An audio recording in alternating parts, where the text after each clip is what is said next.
what about me? Yeah, what about you? And like, he lives in that area. Yeah. Oh no. I don't know, it feels like the east of England is like Canada. It's like, you gotta find us first. Lucky you, they're so unpopular. Welcome everyone at the stream at talking about politics in England with Luke and Euan. Luke, Euan, what are your statements on your country falling apart? Oh wait, Luke isn't here. I guess they Hold already on took one him. moment. Yeah, Luke's gonna be a bit late. Yeah. Yeah, They took him. Although I might He as has well to just- escape. but don't worry. Here he is saying this familiar tune. Dissected alive. He's here in spirit. Gotta include that. Good start. Alrighty, so how's everyone doing? Guess we start with you, Euan, because you're in a civil war right now. How are you doing, buddy? Supposedly. Yeah. Well, I can't really report much on that because, like I just said, like the east of England is like, you know, almost forgotten about at this point. Because even when I was watching all these like you know, time frames of like where these riots were happening, and yet I just noticed like the east of England just kept getting ignored. It's like, why are we not good enough for you for a riot? It's like, what about us? They're But just- no, seriously, it's Yeah, I've already gone through my riots during the 2020. Oof, that was not a good time. Yeah. Especially, Oh. moving out for the first time and taking on a new job, all while the pandemic was going on. Yeah. Oof. I was about to say, what were you writing about? Yeah, no, not writing. No. No, I was like dealing with, working at the TV station, and we had to, occasionally stop for like, live coverage of like the big riots going on. Fires and explosions everywhere. It's not very good for my mental brain at the time. Yeah, Yeah. understandable. Yeah. Elise, you got something on riots? No You don't- comment. Just I stay out. I try to stay out of political stuff. I don't like politics. Fair enough, we shouldn't either. Anyway, Euan, thank you for doing a lot of drawing for this stream, including our own. Yeah. Yeah. Quite outdone yourself today, or these Yeah, weeks. this is great. Yeah. Got to give everyone their, musical instruments that we all said we'd play. We had our magical medallions. Yeah. And I just keep drawing Luke just looking almost uninterested or just like, stern, like, I'm ready for my moment. He's And it focused comes. on this big moment. Yeah. Yeah, Big finale. I love it. but I'm happy with how the Manic and Elise picture turned out. It's like, Oh yeah. Cooperating. Yeah. Yeah. I love how you gave me this punk rock look. Going including all the 90s, Manic yeah. hairstyle. Yeah. Manic hair is great. Yeah. And I'm just annoying the hell out of Sonya. Yeah, and I'm just having too much fun with my magical spoons. It's like, Yeah. hey, if Curly can play the spoons, then so can I. Check out my spoon action. Yeah. Reminds me of Curly from Disorder Yeah. in the Court when he's playing his spoons. Yeah, that's pretty much it. Yeah. Of course, that also happened a few times in other Stooge shorts. Yeah. I'm only utterly baffled what genre of music we're making because we're all over the place. We have banjos, we have rock and roll on 80s keyboards, Yeah. and punk Oh, rock, yeah, we of course. even And of course, orchestra. Roger. Yeah, and of course, Roger rocking out on his saxoboom. Yeah. I'm doing my best The Jack funny Black thing is- impression. Yeah, it's funny because normally with all the other instruments I try and Sonic Underground-fy them, if that's the correct way of saying it, but for the saxoboom, like, I didn't need to do anything because it's already based from Yeah.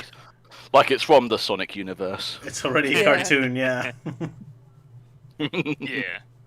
As for the genre, that's never mattered. With these three instruments, Sonic, Sonya, and Manic have covered like every genre of music out there. That is a good point. Yeah.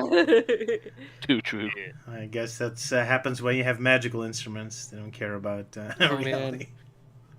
There was a modern Sonic Underground episode. They do a dubstep song. Probably, yeah.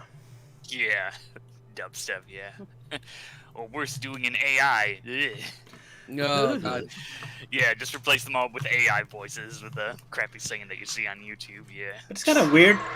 It's kind of weird that dubstep is like the last new genre we had. I mean, did the 2010s have their own genre, or the 2020s? I mean, the only thing I'm noticing now is more electro swing, which is just a swing music but with electro beat on it. But other than that, I've not really seen any new genres of music. I guess. Yeah, 2020s doesn't really have its own genre of music right now. No rock and roll. No swing. Nothing I new. mean, I wouldn't mind if they brought back the 90s, themed rock and roll kind of deal. Fine with me. But yeah, Luke is going to be a bit later, if I wasn't sure yet. He's hanging out with his dad. I'm not sure where, in London? Or at least somewhere. Yeah, London. Went to see some Royal Air Force Museum. Not sure exactly where. Yeah, so I guess we can fill the time with stuff. Yeah, should we just move on to the first episode, or should we waste more time to wait for Luke? Because we already have plenty to talk about, I suppose. Well, I mean, I guess there's a few things. Like, I guess with Sonic X Shadow Generations, there's a few more screenshots we got. So I made that cynical comment of like, oh, they're only gonna show like Doom's eye because like, oh, they don't have the budget for more character models. But no, apparently I was proven wrong because now we do have Black Doom's real form in all of its HD glory. Oh boy. Yeah. I thought he already showed up physically. Oh, no, wait, that's only Doom's Eye, yeah. Yeah, we only saw Yeah. Doom's eye for a while, but then later, now we have his real physical form. Alrighty. I wonder if Emerald gonna show up as a boss fight, or is he only gonna show up in the animation? That's the big question. Maybe. Yeah, I assume he's just gonna show up in just the animation. Unless he's like sort of like, you know, the what's it called? The rival battle, you know, like with Metal Sonic, Shadow and Yeah. Silver. Something like that, yeah. maybe. Mm-hmm. Yeah, maybe. And again, I'm still kind of sticking with my predictions, like, oh, it's just gonna be like episode Shadow from Sonic Forces, 3 levels, possibly a boss fight, and that's it. Well, they already showed a hub level, so I'm gonna get that open Yeah, world thing. it may look big, but Yeah. I'm sure there's only gonna be like 3 areas you can only explore. Well, it's probably only one location because it's based on the Sonic Generations environment, I guess. We'll see. We'll see. Will. Should we briefly talk about the new Tails tube that came out? Not that there's much Oh, to yeah, talk that, about, but sure, if you want to. Yeah, there's really not much. It's just a commercial about tarot Yeah, cards, really. basically. Yeah, go Yeah. ahead. Go ahead. Yeah, that's it. It's a commercial for the tarot cards. Yeah. But it was a little fascinating to watch nonetheless, and it's weird how like Eggman like pops in and is like oh your cards are stupid, they can't predict the future, that's so unscientific, and then Amy just like makes 2 vague predictions and he's suddenly convinced and I must have these cards. All this trick in the book. Something good will happen, and something happens. Oh, that is good. Oh, you're said the truth. The most useless form of future telling. Yeah. Oh wow, it was fun, and I guess that's confirmation that Mike Pollock is still around because he was in hot water recently, wasn't he? Yeah, unless it was like recorded before he made that Zionized comment. Who knows? Quite the advance.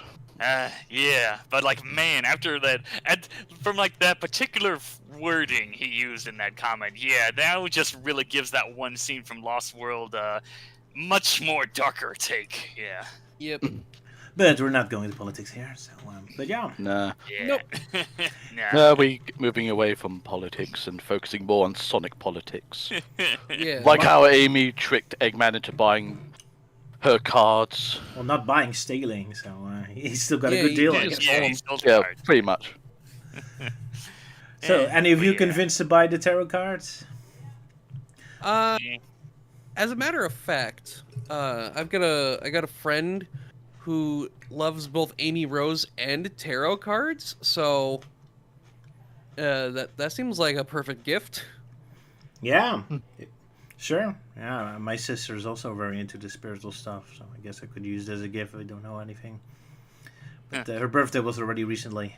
I got her a garden gnome. That is a garden gnome that's a dragon-eating garden gnome, so that was perfect. A tomta? Excellent.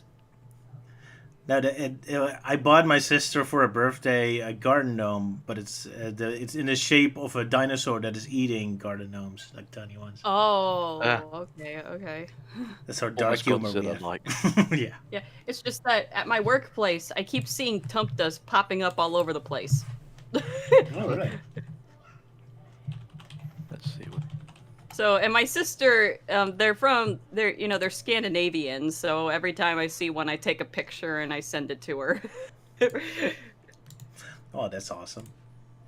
Yeah, I think you've shared a couple with me before. I think, what Christmas decoration that was. Something. Yeah, Christmas decorations, but I'm not talking about like everyday tumptas. Fair enough, yeah. Mhm. Plenty of nice knickknacks.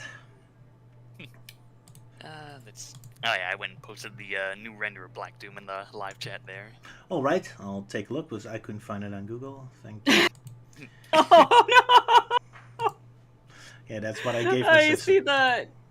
I see it now. Oh my gosh.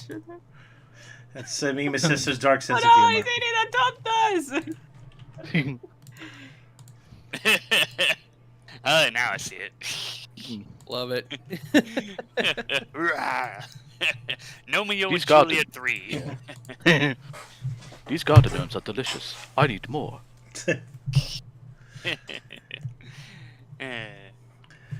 I mean, my sister just finished a new backyard. That's why I decided to give her a garden now. But with a bit of a dark twist, because that's our sense of humor, I suppose. But yeah, here he is, Black Doom himself. Yeah, I hope they give him some... Glory. Yep, I really hope to give them something to do. That's my biggest worry. That's just going to be another nostalgia, like, parade. Like, I hope the character actually do something, because, man, I'm still kind of disappointed how Frontiers really didn't do all that much with its story. Had a lot of And they ideas. still, Yeah. they still haven't quite recovered after what happened with Sonic Forces. And that, too, that was also a disappointment, yeah. So I hope they actually do something this time. It isn't just, oh, look, here's Emerald. Oh, look, here's Doom. Oh, look, here's this. It's like, I'm so tired of all the nostalgia. It's like, that's all, Me Yeah. too. all we've It's been like, doing. if you're gonna at least do something with it. At least continue the Yeah. story, yeah. Yeah, like do something, like even do something more obscure, like that one robot from Sonic Adventure, like not Metal Sonic, the one that's always trapped in that glass case. Like bring that robot back and actually do something with it, because right now, sadly, Archie Sonic is the only official Sonic media that put that thing in action. Because I know they Mecha threw in, Sonic? well, in Archie Sonic, it's called Silver Sonic 2. Because Oh. there was already a Silver Sonic in that universe. But yeah, the robots, which I think it's called like Mecha Sonic 3 or something in the games, or I don't know. I lose track with the mecha names in the games. But yeah, I know that the robot had a cameo in IDW Sonic's like Winter Jam special, which is like it's cute, but also kind of annoying because he's still trapped in glass. Like come on. Want to see this thing fight Sonic and beat the shit out of him, or just do something cool with it, and not just thrown in for the sake of cameos. Yeah, but yeah, that's the obscure stuff. But the key point, of course, is like, if there's like an interesting story about them, and actually learn information about these characters, and they get to participate in activities, and they don't just show up for a boss fight, or worse, just a cutscene where they immediately get killed in one hit. Looking at you, Sonic Forces. Yeah, I kind of feel like Black Doom, like in terms of his real form, that'll probably be just the case. Like he only shows up in a cutscene and that's it. We'll see. The rest of the time, it's always Doom's Eye, because clearly Sega just doesn't have the budget for character models anymore. No, but Yeah. yeah, we'll see. We'll see.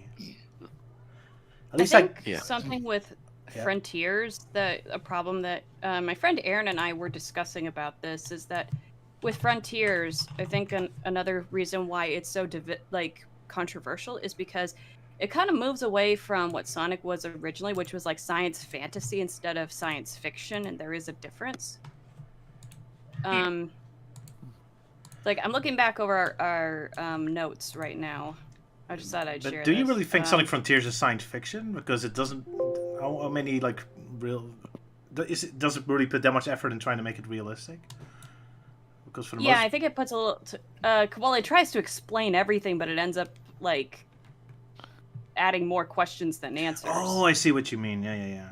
Yeah, it's like it tries to like be science fiction, but Sonic I found has always kind of been science fantasy, where you don't want to think it too plays hard about loosely it. with scientific. It plays loosely with scientific elements, where you have Robotnik in his industry, and building stuff where it's very loosely scientific.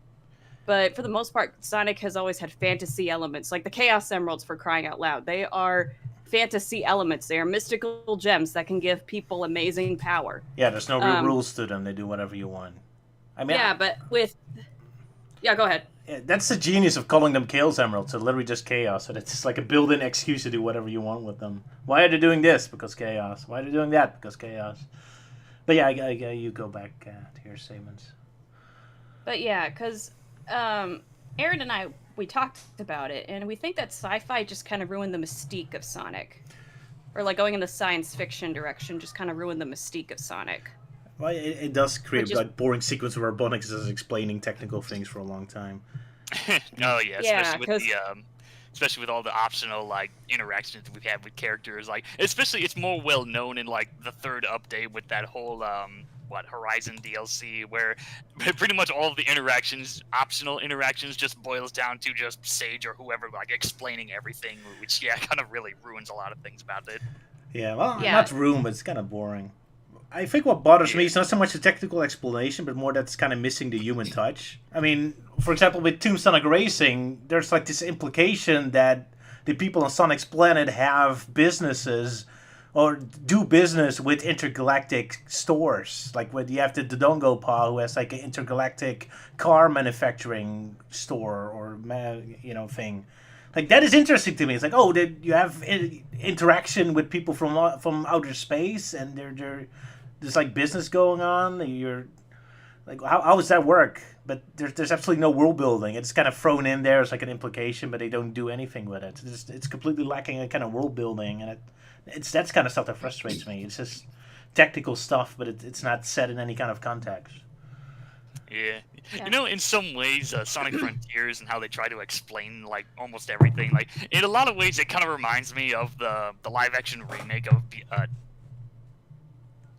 Live-action remake of Disney's what? Sorry, you Beauty cut and out. the Beast, where well, the thing is that the live-action remake of Beauty and the Beast, where in that version, because in the original there's like certain things that aren't quite explained well, but then in the live-action version they went a little too far in the other direction, where they have to try and give everything an explanation.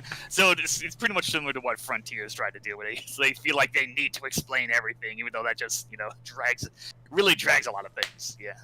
The best I could describe, if we're talking in terms of like science fiction and science fantasy, is, in my own words, is that the difference between the two is that science fiction draws a lot from actual science from our world and is even an alternative look at our world, whereas science fantasy is a fantasy first and foremost that has science elements in it.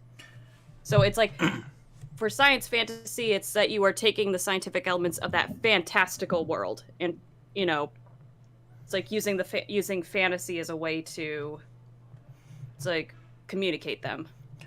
Yeah, I understand what you mean. I mean, science fiction is like looking at what spacecraft do in the real world and then kind of building on top of that. So like, let's say they're more powerful, they have better propulsion, or let's say they have a better fuel, they could get further. So it's like an exaggeration of reality, where science fantasy is just, hey, let's have a time machine because we can have an adventure. You don't really put any thought into how it actually would work. So I kind of get what you mean. Also you have fantasy stories like Kingdom Hearts where they have quote unquote scientists, but Let's like the darkness in people's hearts. Yeah, as I said, quote unquote scientists, but the science that they study is nothing like the science that we have here. If they feel like fantasy scientists, they are studying the mystical elements of the world. So I love the scientists at Kingdom Hearts. I want an actual documentary on them. Let's study hearts, and they put a heart in a machine, and the machine explodes, and monsters come out of it. What are you doing? I think the only that brain damage. I'll look at your heart.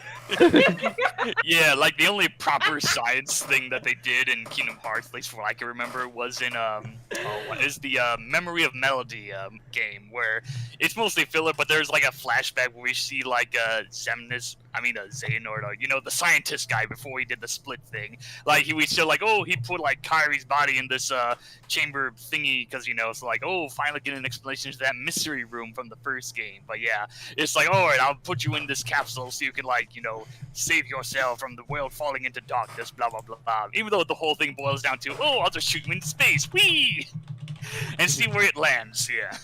I think my most shocking moment in Kingdom Hearts was from the DS game, because there's a part where I think Axel explains how colors work. He's like, hey, why is the sunset always red? It's because red is the color in our palette that's kind of lasts the longest. Travels or fades the farthest. Travels the farthest. Travels the farthest, yes. Like, that was like actual science. I was so shocked. Like, whoa, there's like actual things in this universe? I thought everything worked on weird space stuff that didn't make any sense. It's like, that was my biggest shock moment. Funny. Oh wow, he actually says something that actually makes sense, or is actually applicable to our And then they real talk world. about like having school. Oh They wow, talk about having schools in Kingdom Hearts, and it's like, do they actually learn like math and science and stuff, or do they just I'd love to see Sora in the babble off classroom. about Yeah. hearts and like darkness? Yeah, especially in the first game, where like you kind of assume these kids just live on an island, but like no, they do have houses like separate from the island. It's like, oh, okay, Sora has a mother. Okay, well, fuck knows what happened to her. Yeah. Oh yeah, I had a big rant about that in the Dissected video, so I'm not going into that. But yeah, that was Yeah, you really did. weird. Yeah. Oh, I yeah. remember those. Yeah, like years ago. Yeah. Yeah. Like, you thought the kids were shipwrecked, which, to be fair though, I can see why you would think that, because they are kind of by themselves. Yeah, we don't really see like their actual proper homes until the second game, which took like years to come out. So yeah, just work with what you have, I guess. Except for the one shot where you see Sora in his home, and I was like, "What the heck is that?" Because it's Yeah, given just the no one random context. shot. Yeah. Suddenly he's in a home. Like, where is this coming from? Yeah. Though I guess to be fair, when he sees like the the island falling into darkness, like we actually see him through like looking at the window. So it's kind of at least gives the implication like, okay, so like Disney Islands is its own thing, and they have houses on like a different island, which of course Kingdom Hearts 2 gives us a proper view. Indeed. But yeah, going back to the topic of science fiction and science fantasy, is Sure. that I think Sonic works best as a science fantasy. Mm-hmm. Because you have Robotnik, who is into the science side of things, and also Tails, obviously. But then Sonic and other characters like Knuckles and Amy, they're more fantasy characters when you think about it. Yeah, especially when they ditched Amy's hammer for the fortune cards gimmick. Yeah. Yeah, but even when Amy had her hammer, like she still felt like a fantasy character, like a magical girl wielding her magical weapon. And even Tails, even though he's more scientific, he still feels like a fantasy character. Pretty much, yeah. Yeah.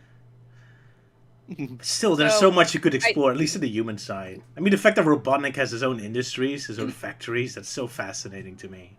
Like, didn't the Sonic is Murdered game not imply that Eggman is responsible for all the public transportation in Sonic's world? I mean, that sets up so many potential ideas there. It's like, he can just kidnap everyone if he just decides to make all his trains, like, capture everyone and bring to his village. Like, are people okay with that? I mean, I guess they have to do this because there's this stupid mandate that only Tails and Eggman are the only scientists allowed to exist at this point or something. Man. Yeah, that was during Boom's production where they had like a few other characters, but then Sega's had to meddle in like, no, only 2 smart characters because shut up. So I guess all skyscrapers and technology and TVs and cars are all either built by Tails or Eggman. Man, they have full-time jobs. Jeez. yeah, Tails has always been like that case of like, no, he's a kid. It's like, okay, there's like a whole bunch of other things that can clearly tell that he's not really a kid because, he flies a plane. Okay, he must have a license to fly it. Oh, he has his own house. He has all these different things and whatnot. Yeah. But yeah, like Elise said, said. Sonic X.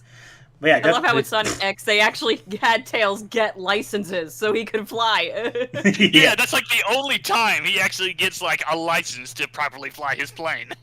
Everywhere else, it's like, oh, fuck you, law. I do whatever. Whee!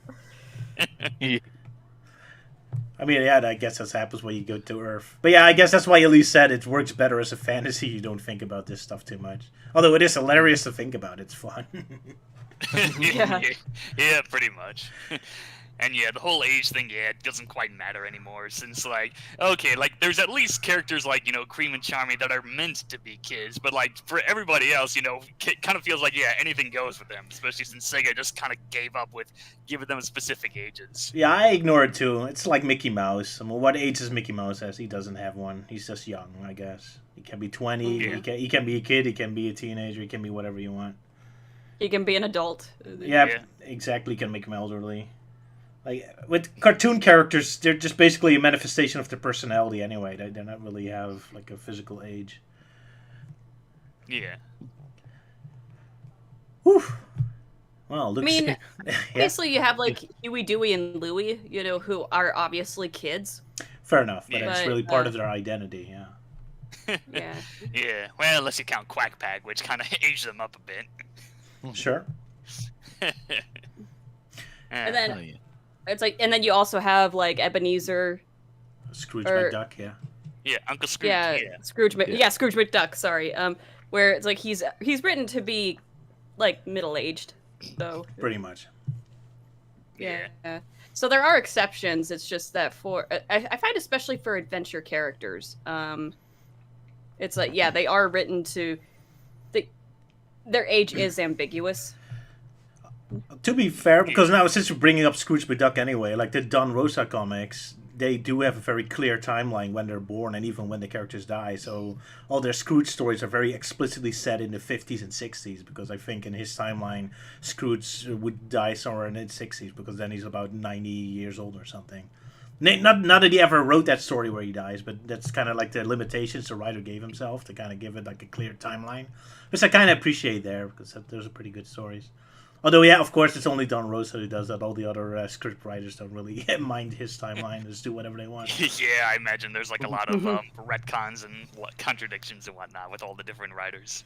Yeah, so I pretty much take the Don Rosa comics as their own little sub universe, I suppose.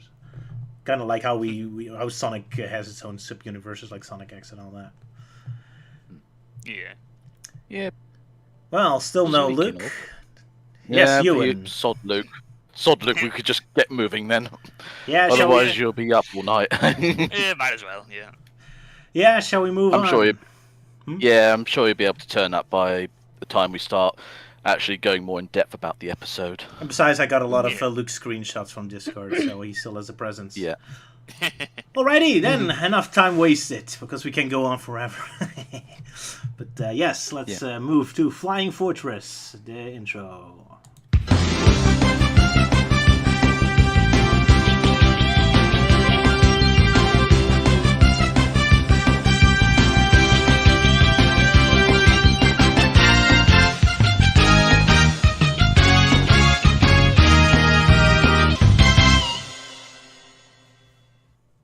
I designed my... Oh, whoops. I accidentally cancelled. Oh, we'll play it later. Cell has a special surprise for us later on. But yeah, our first episode of our big finale, three-parter, Flying Fortress. Who was doing the synopsis again? Yeah. It was me. Just to clarify, though, that you're going to play Salah's bit afterwards and not, like, during in the middle. Like what happened last time. Oh yeah. Because seriously, there were 6 of you guys and none of you said, Euan, stop. Like, come on, one of you could have said stop. As opposed to me hey, continuing to on. be fair, there's a freaking delay on my end. Because it's like, Same here. Yeah, so like what we're doing now is in the present while the video is like 10 minutes behind. Yeah.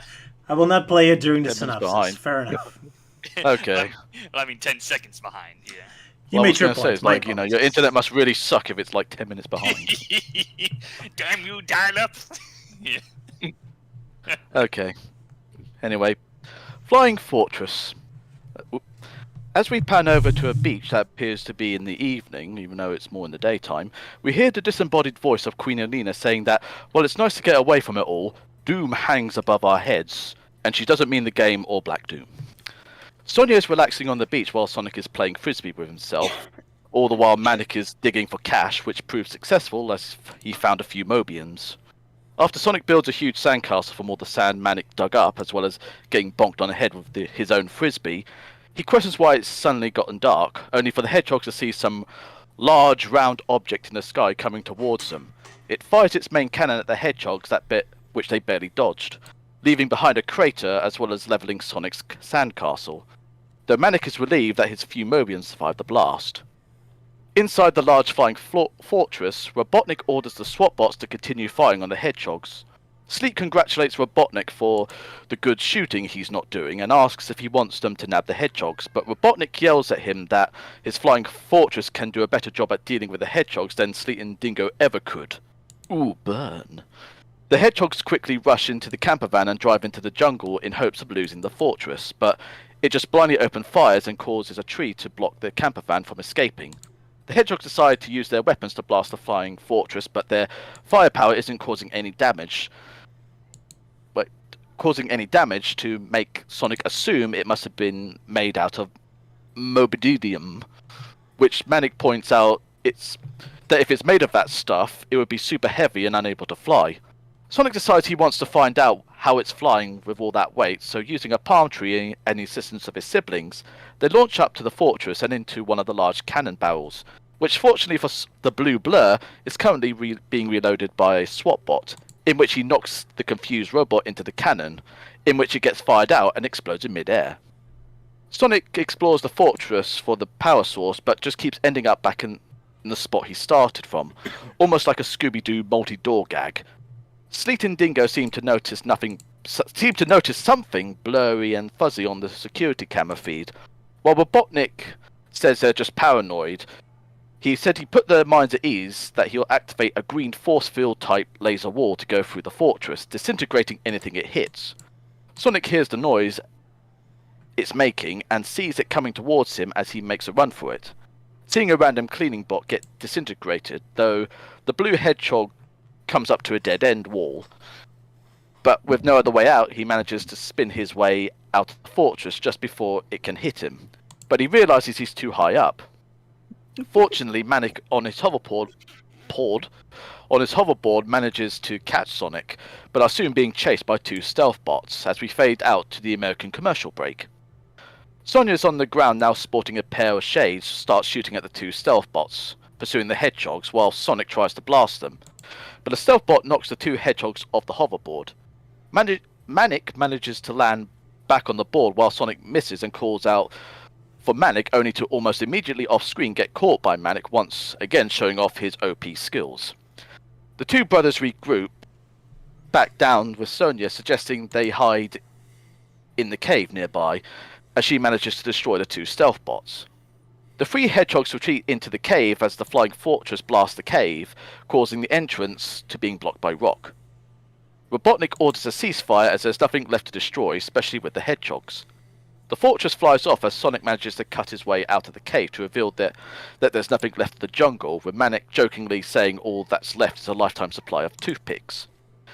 As the hedgehogs clear off the debris from the surprisingly still intact camper van, Sonic says they've got to stop it before it destroys everything on Mobius, although he was unable to stop it from the inside as he was chased out by a beam of emerald green energy, making them assume that Robotnik has gotten a hold of a Chaos Emerald, though they haven't heard any news that the floating island has crashed, so he must have found another one.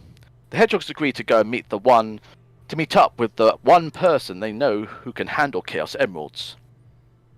Sometime later, Knuckles, now equipped with some modern technology from the Resistance, spots something approaching the floating island. It, of course, being the hedgehogs having stitched together a broken stealth bot as a crude flying machine. Knuckles orders the turrets to open fire at the robots. With no radio on board, Sonic manages to pilot the stealth bot plane into writing his name in the sky, with Knuckles ordering the turrets to stand down. The hedgehogs manage to land on the floating island as the stealth bot plane falls to bits. Knuckles asks why the hedgehogs have returned to the island, where they explain that Robotnik has found a Chaos Emerald that's powering his new flying fortress, and they need help in getting it. But the Red Echidna can't, as his primary... Euan, you're dropping out? You cut out. Yes. Did I cut out again? Yeah, How shameful. Yes, you did. Yeah. Where was it? So where did I... Last word we heard was primary. Primary. Okay, where the frick this was primary again? They were meeting Knuckles. Meeting Knuckles. Okay.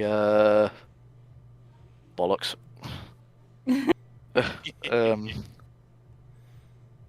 Oh yeah, there it is. But the Red Echidna can't, as his primary duty is to protecting the island. The hedgehogs keep trying to convince him, but after being told he can't, the hedgehogs then torment the Echidna with a song, in which he reluctantly agrees to. Later that night, Knuckles is doing some flight checks with his plane when he hears a voice. Sean Connery? No, Knuckles, it's me, your great-grandfather, Athair. Why you sound Scottish? I immigrated there for a wee while, Why? because I like Scotch whiskey too much. He warns Knuckles he mustn't leave the floating island, or else all of Mobius could be destroyed, and that the fate of Mobius rests in his hands. Knuckles decides to use his commercial break to think about it. As we return back, Knuckles asks Athair if there's a way he can protect both Mobius and his friends. Athair says there is a way, as the future can be changed, and that the fate of Mobius depends on his decision as he fades away. So basically not answering his question then. Nope. Knuckles calls for him to come back to finish answering the question, but only for the hedgehogs to turn up asking who he's talking to. But he just says no one, and they just drop the conversation altogether as they board the plane, with Knuckles hoping he's making the right choice. The Flying Fortress arrives at Port Mobius, with Robotnik ordering its destruction, despite Sleet and Dingo reminding Robotnik there are still those loyal to him after the whole sea monster incident from, very early on. But the angry Doctor mocks them for their many failures, and if they try to interrupt him again, he'll throw them out of the fortress while still in midair. Sleet is concerned that if Robotnik doesn't need them anymore, then he'll roboticize them, so they must quickly act before it happens. Fortunately for them, Robotnik is too distracted with a jet plane coming towards the fortress requesting an emergency landing, where the Doctor shoots at the plane that has a cardboard cutout of Knuckles in it. As the plane is shot down, the three hedgehogs and Echidna parachute on top of the fortress, where Knuckles starts to dig into it while the hedgehogs follow suit. Once inside, they follow the readings of from a Chaos Energy reader to the Chaos Emerald, unaware that Robotnik has spotted them and uses the Chaos Energy wall beam on them. Fortunately, due to the Chaos Energy reading spiking and Sonic assuming it's the same thing that forced him out of the fortress the first time, Knuckles digs into the wall with the hedgehogs following, narrowly avoiding the beam. Knuckles gets the reading for the Chaos Emerald being underneath a Mobius mile of Mobididium, so he begins his slow dig down towards the Emerald. In the core room, Sleet shoots the guarding SWAT bots, remarking how fun it is to shoot them. They grab the Chaos Emerald and leave just as the Echidna and hedgehogs arrive to find that it's just been taken away. Without the Emerald, the fortress is starts to shudder as it struggles to stay in the air. Robotnik assumes the hedgehogs has taken the Emerald while also seeing Sleet and Dingo on a hover platform already abandoning ship, just as the fortress starts to fall, leaving everyone floating in the air until the fortress splash lands into the sea outside of Port Mobius.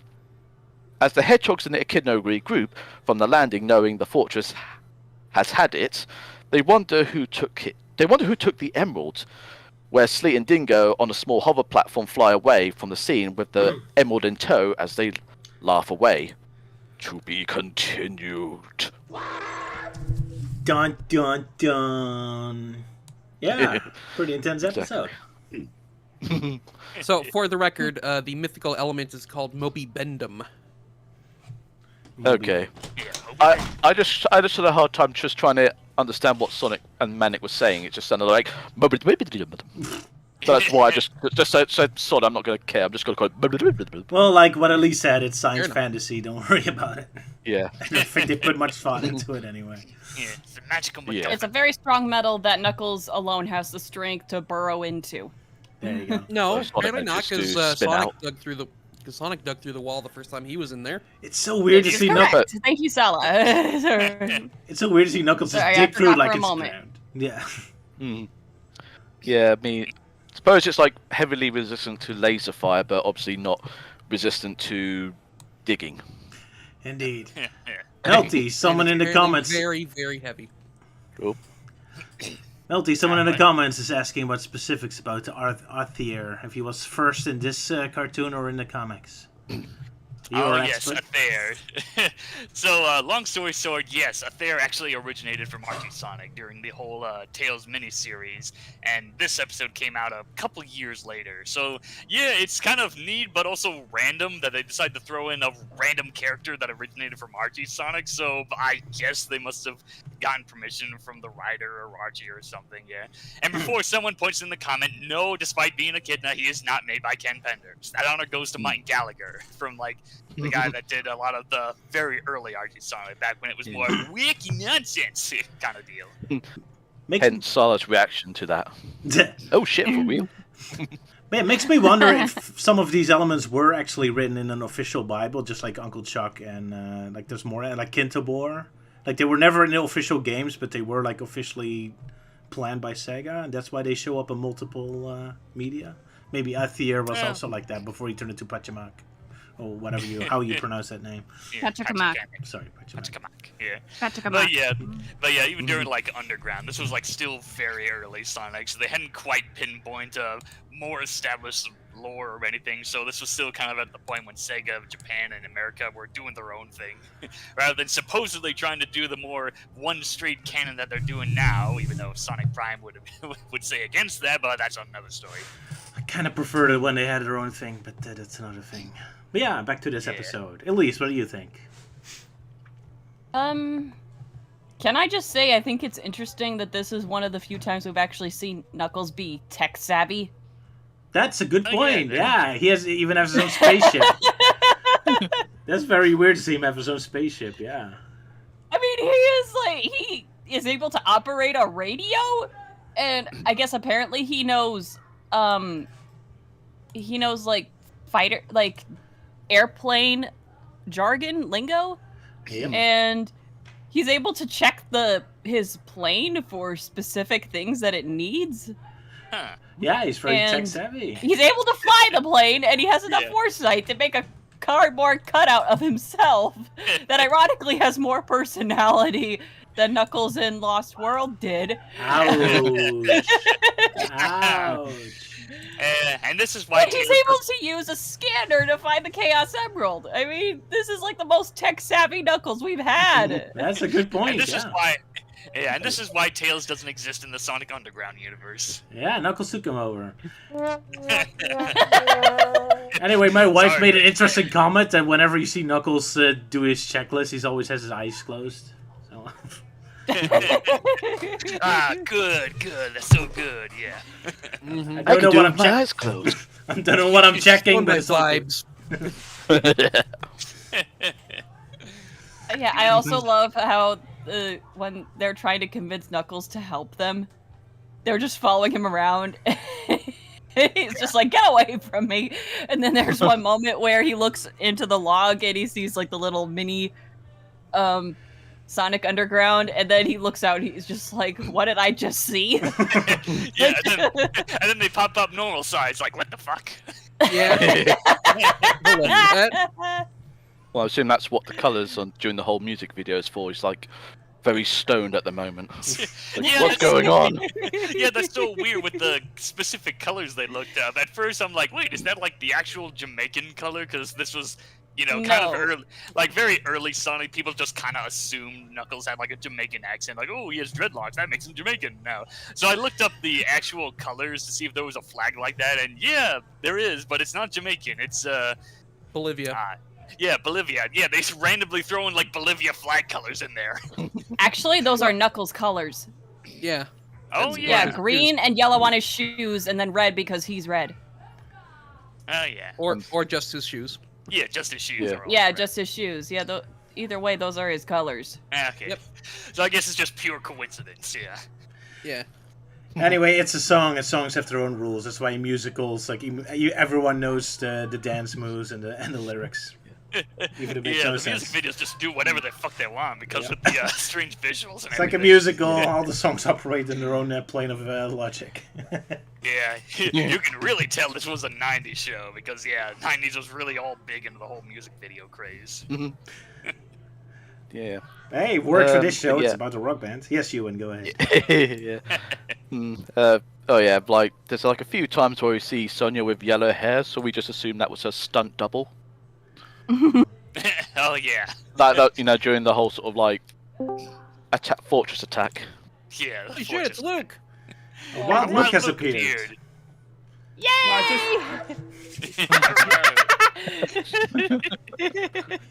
Okay. I just. Greetings, friends. Okay. Can I talk now? Yep. Yes. Okay. I literally just came home from the RAF museum in London with my dad. It just took us a very long time for us to get home. That happens. Alright, we're still with the first That's episode. British transport for you. Anyway, someone in the So comments what about- want to know if you had trouble with the riots going on. Are you okay? Oh, yeah, things is pretty much fine going over there. I was a bit nervous about travelling up there, but no, nothing happened. Everything seems to be fine. I mean, a couple of weeks ago, a couple of Wednesdays ago, they were saying like that there was something might happen in my hometown. So all my local shops were preparing for it, like all boarded up and everything, but nothing happened. Yeah, you heard about a machete in Southend Yeah. parade or whatever or something. But Mm. I Yeah, guess it was nothing. no, then. just a few peaceful protests, but other than that, nothing much. All right, Yeah. well that's good news. Alrighty then. Back to Sonic Back to Underground. positivity. Yeah. Yeah, well, since we got the picture up, it's like, yeah, they're Yeah. trying to fight off the fortress with their instruments. And yeah, in this episode, it establishes that Mana can shoot lasers because, yeah, that's a thing now. Yeah, you never done that before. I think. Actually, I think he did do that in like the opening trilogy, Oh, but he Ah. never did it since then. so he only does yeah. it in three-parters, I guess.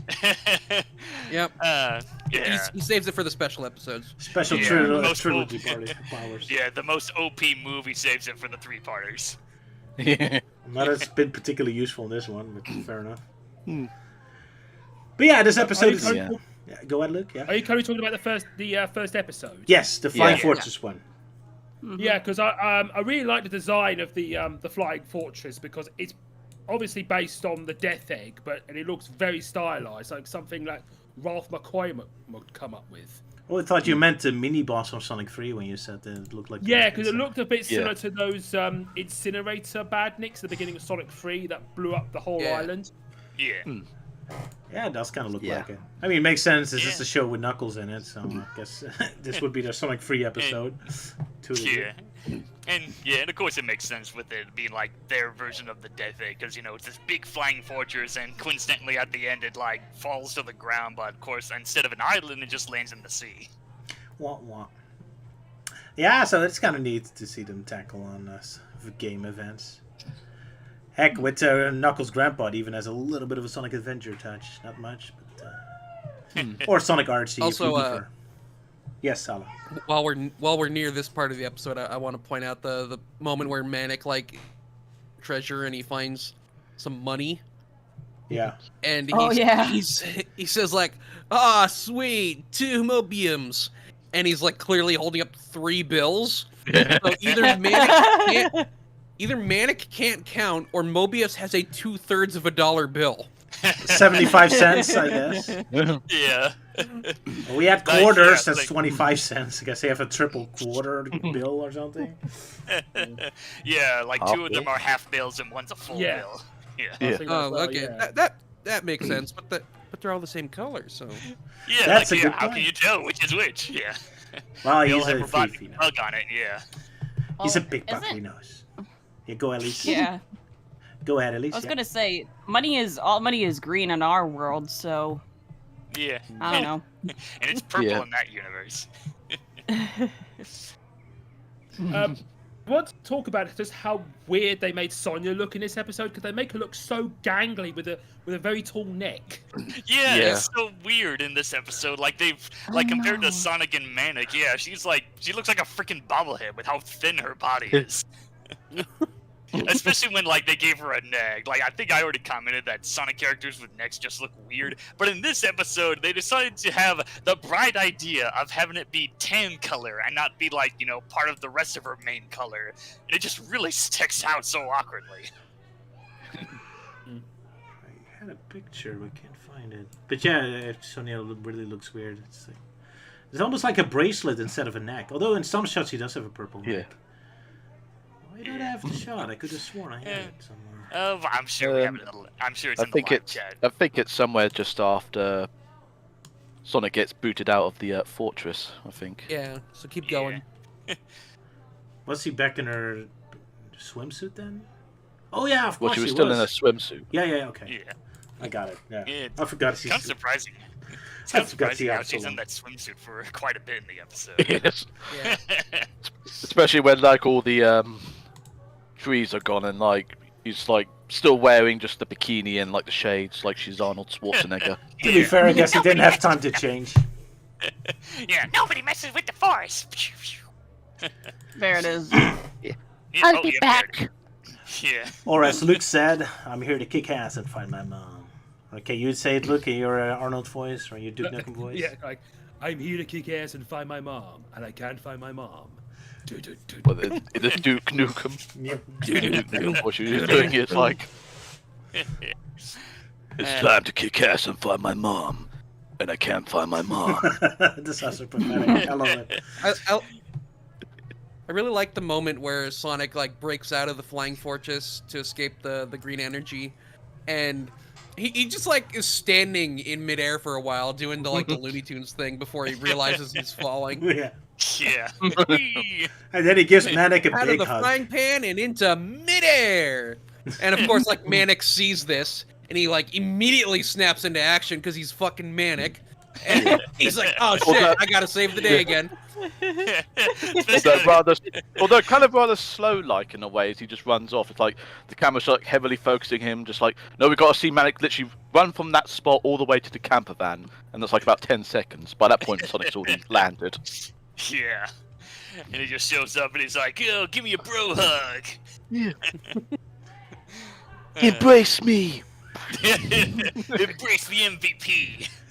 How romantic. And of course Roger's picks. Oh yeah. Yeah. Wherever you are. Incest.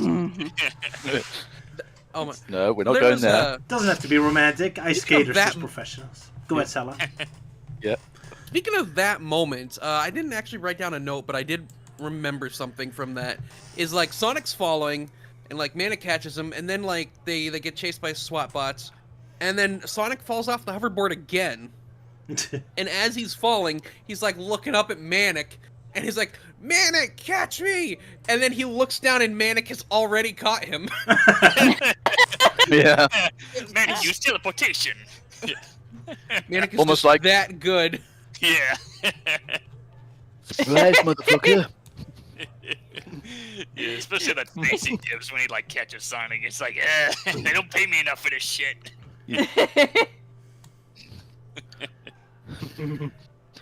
Including Melty's picks. It's a lot big, yeah.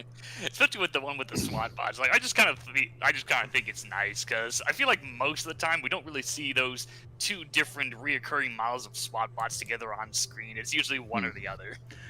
I love that Yeah. shot too because it's so funny to see just big, bulky SWAT bots doing computer work. Like they're big military Yeah. guys and just doing like delicate computer work. Bleep, bleep, bleep, bleep. That makes me laugh. Oh, should we play my video now? Yes, it's time Yes. for Oh, no, Sala's video. Sorry, buddy. Yeah. I'll put it on the right spot. There we go. Give me a moment. I designed my fortress with an invincible defense system. Watch and learn. Boy, I sure do love Dr. Robotnik.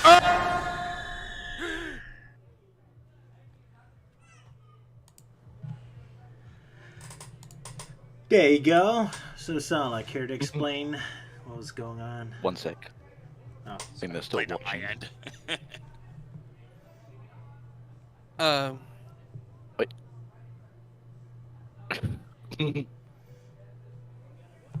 Where shall I have a body? Yeah, so it's a hilarious moment where like Robotnik, just to like ease Sleet and Dingo's concerns, is like, oh, I'm gonna activate the ship's defense system just to show it off. And it's like this energy field that like sweeps through all the hallways and just disintegrates anything in it. And there's just this fucking SWAT bot there.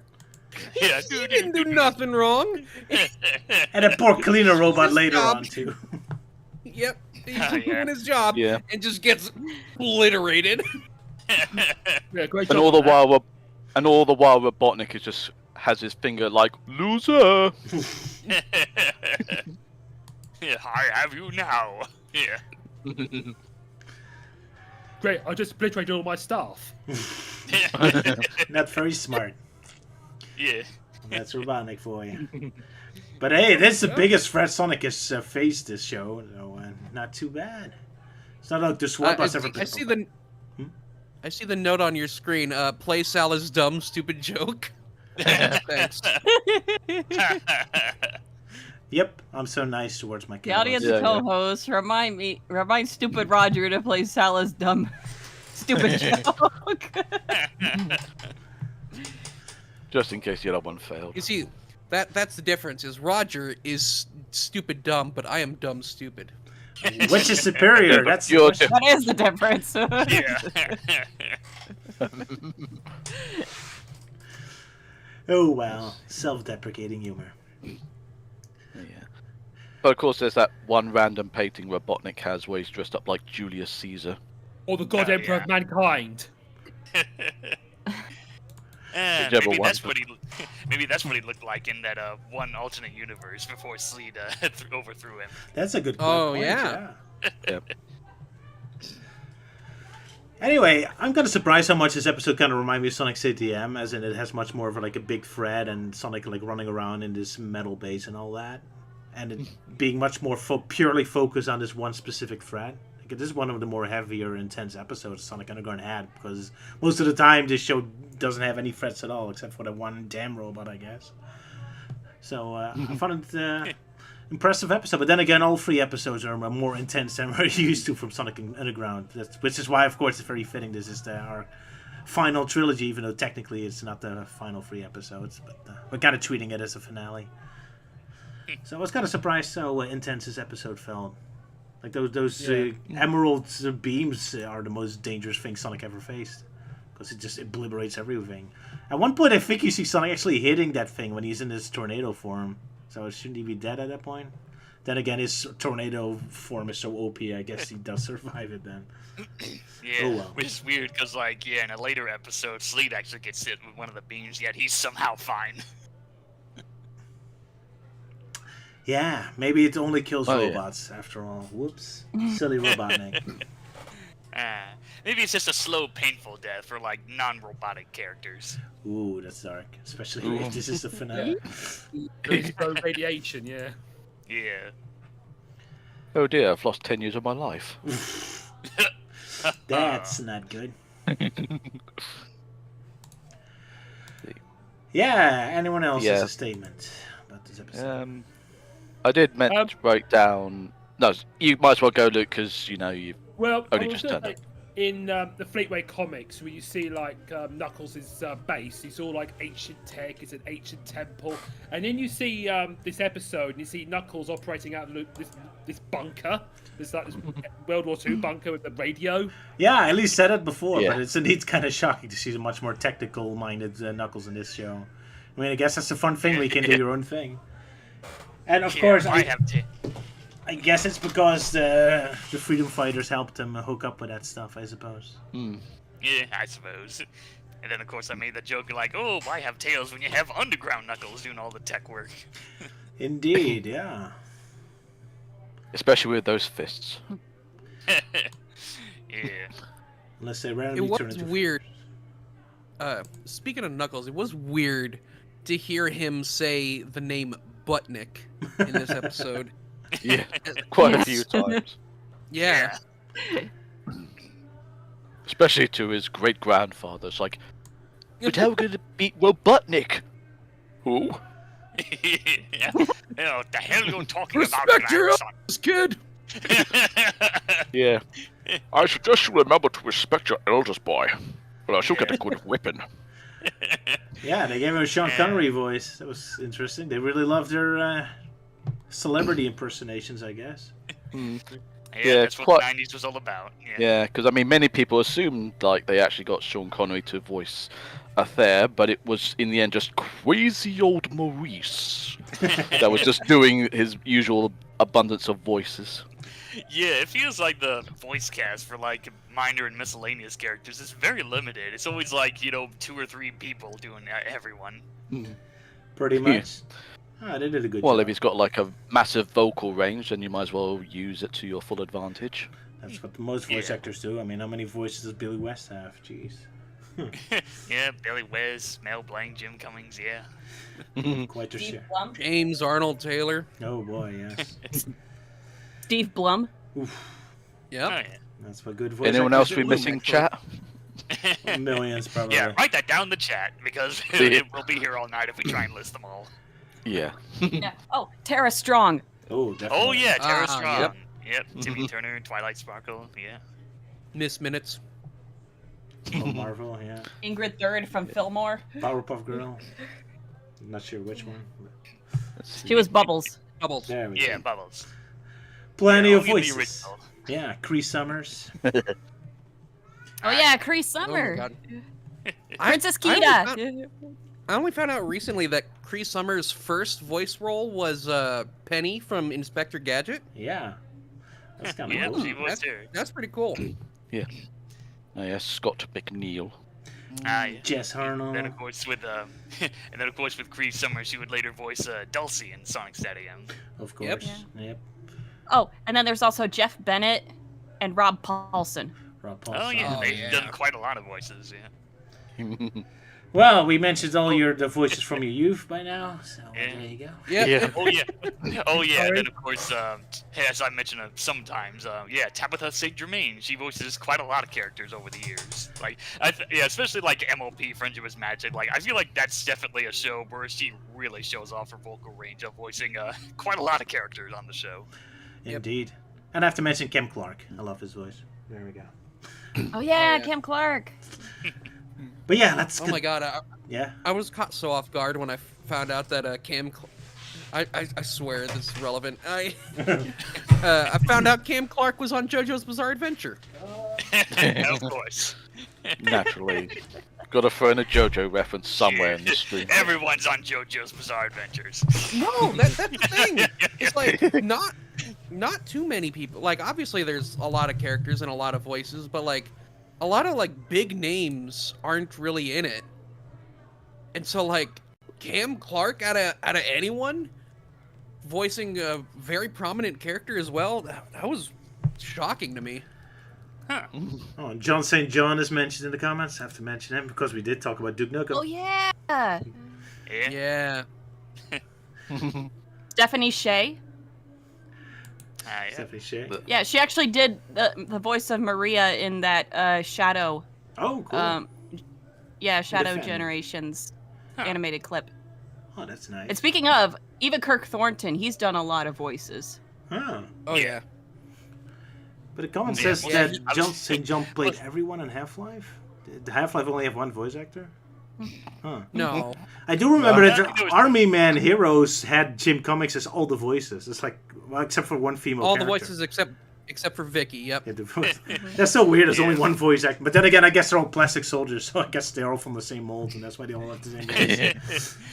Yeah, I know like Roger L. Jackson, he's done a lot, and Ooh, of course there was American Jojo. McGee's Grimm. Yeah, Mojo Jojo, and of course in American McGee's Grimm, he pretty much voiced everyone in that game. Okay, cool. Well, that was a Yeah, but big right. tangent about voice actors. Jeez. Yeah, I Yes, just indeed. want to say, Steve Blum is a voice actor I highly respect because there was one panel where he was talking about, his voice acting career, and then he mentioned how he was asked to do a voiceover line for a Japanese show that it showed a girl being, felt up by tentacles, and he asked, like, is this just an isolated scene, or is this going to be the whole anime? And then they said, well, it's actually going to be the whole anime. And he said, I'm sorry, I can't do this. And I'm like, mad respect, man. It's like, I got mad respect for you. It's like, Yeah, anime's one thing, but hentai, nope. Yeah, it's like, but I mean, he Yeah. was in Digimon, and he's been in a whole bunch of other things. He's also done villain voices, and but yeah, it's like he's among the voice acting legends. And then when I heard that story, I'm like, dude, you've got my respect. For the record, though, his name is pronounced Bloom. Sorry, Steve Bloom. Sorry. Yeah, Steve Bloom. It's spelled Blum, but it's pronounced Bloom. Yeah. It's Thank silly you, for Sala. Well, don't spit it like Blum. It's silly for him. So, yeah. next episode? Well, Next- I was gonna say, I was just gonna say though, like one small thing, not related to the actor thing, but just saying, like I just noticed there was no sign of Chomp, so my assumption is he must have taken that job up over at the Space Colony Arc. Oh, yeah! Oh. There, that's the real origin for the bio-lizard. Yeah. Okay, that's it. I've got nothing else to Or add. maybe Knuckles just got bored and was really hungry and, Yeah, that's where I thought you were gonna go with that, Euan. Well, I just had to say it. Yeah, kind of surprised. The rest of the episode does have good continuity, even referring to events from a random episode with the poor town. Yeah. Kind of surprised me. Deepest Sphere, I think. Yeah, but indeed, Deepest Sphere, I think it was the episode. But Knuckles' sidekick didn't show up anymore, no. And won't show up in the next few Yeah. episodes either. Nah, got replaced by an Archie Sonic character.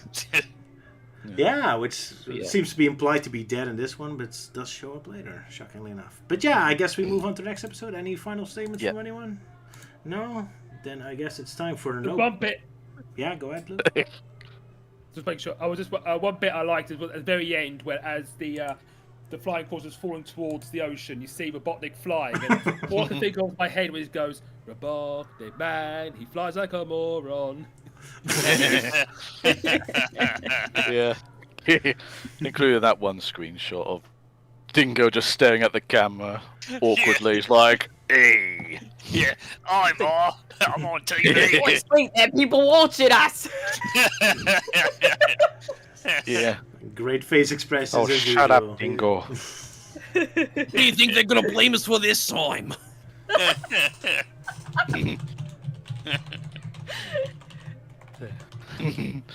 Okay, I think next. Well, you episode didn't get now. my job this time, Sleeton Dingo.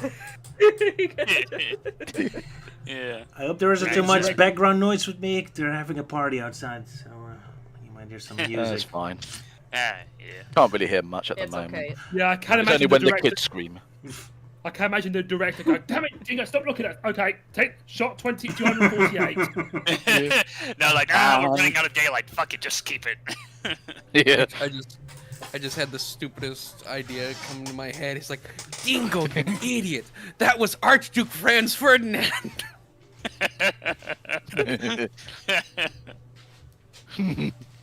Oh no. Maybe no one will notice. Oh no. Oh, no. You sure about that?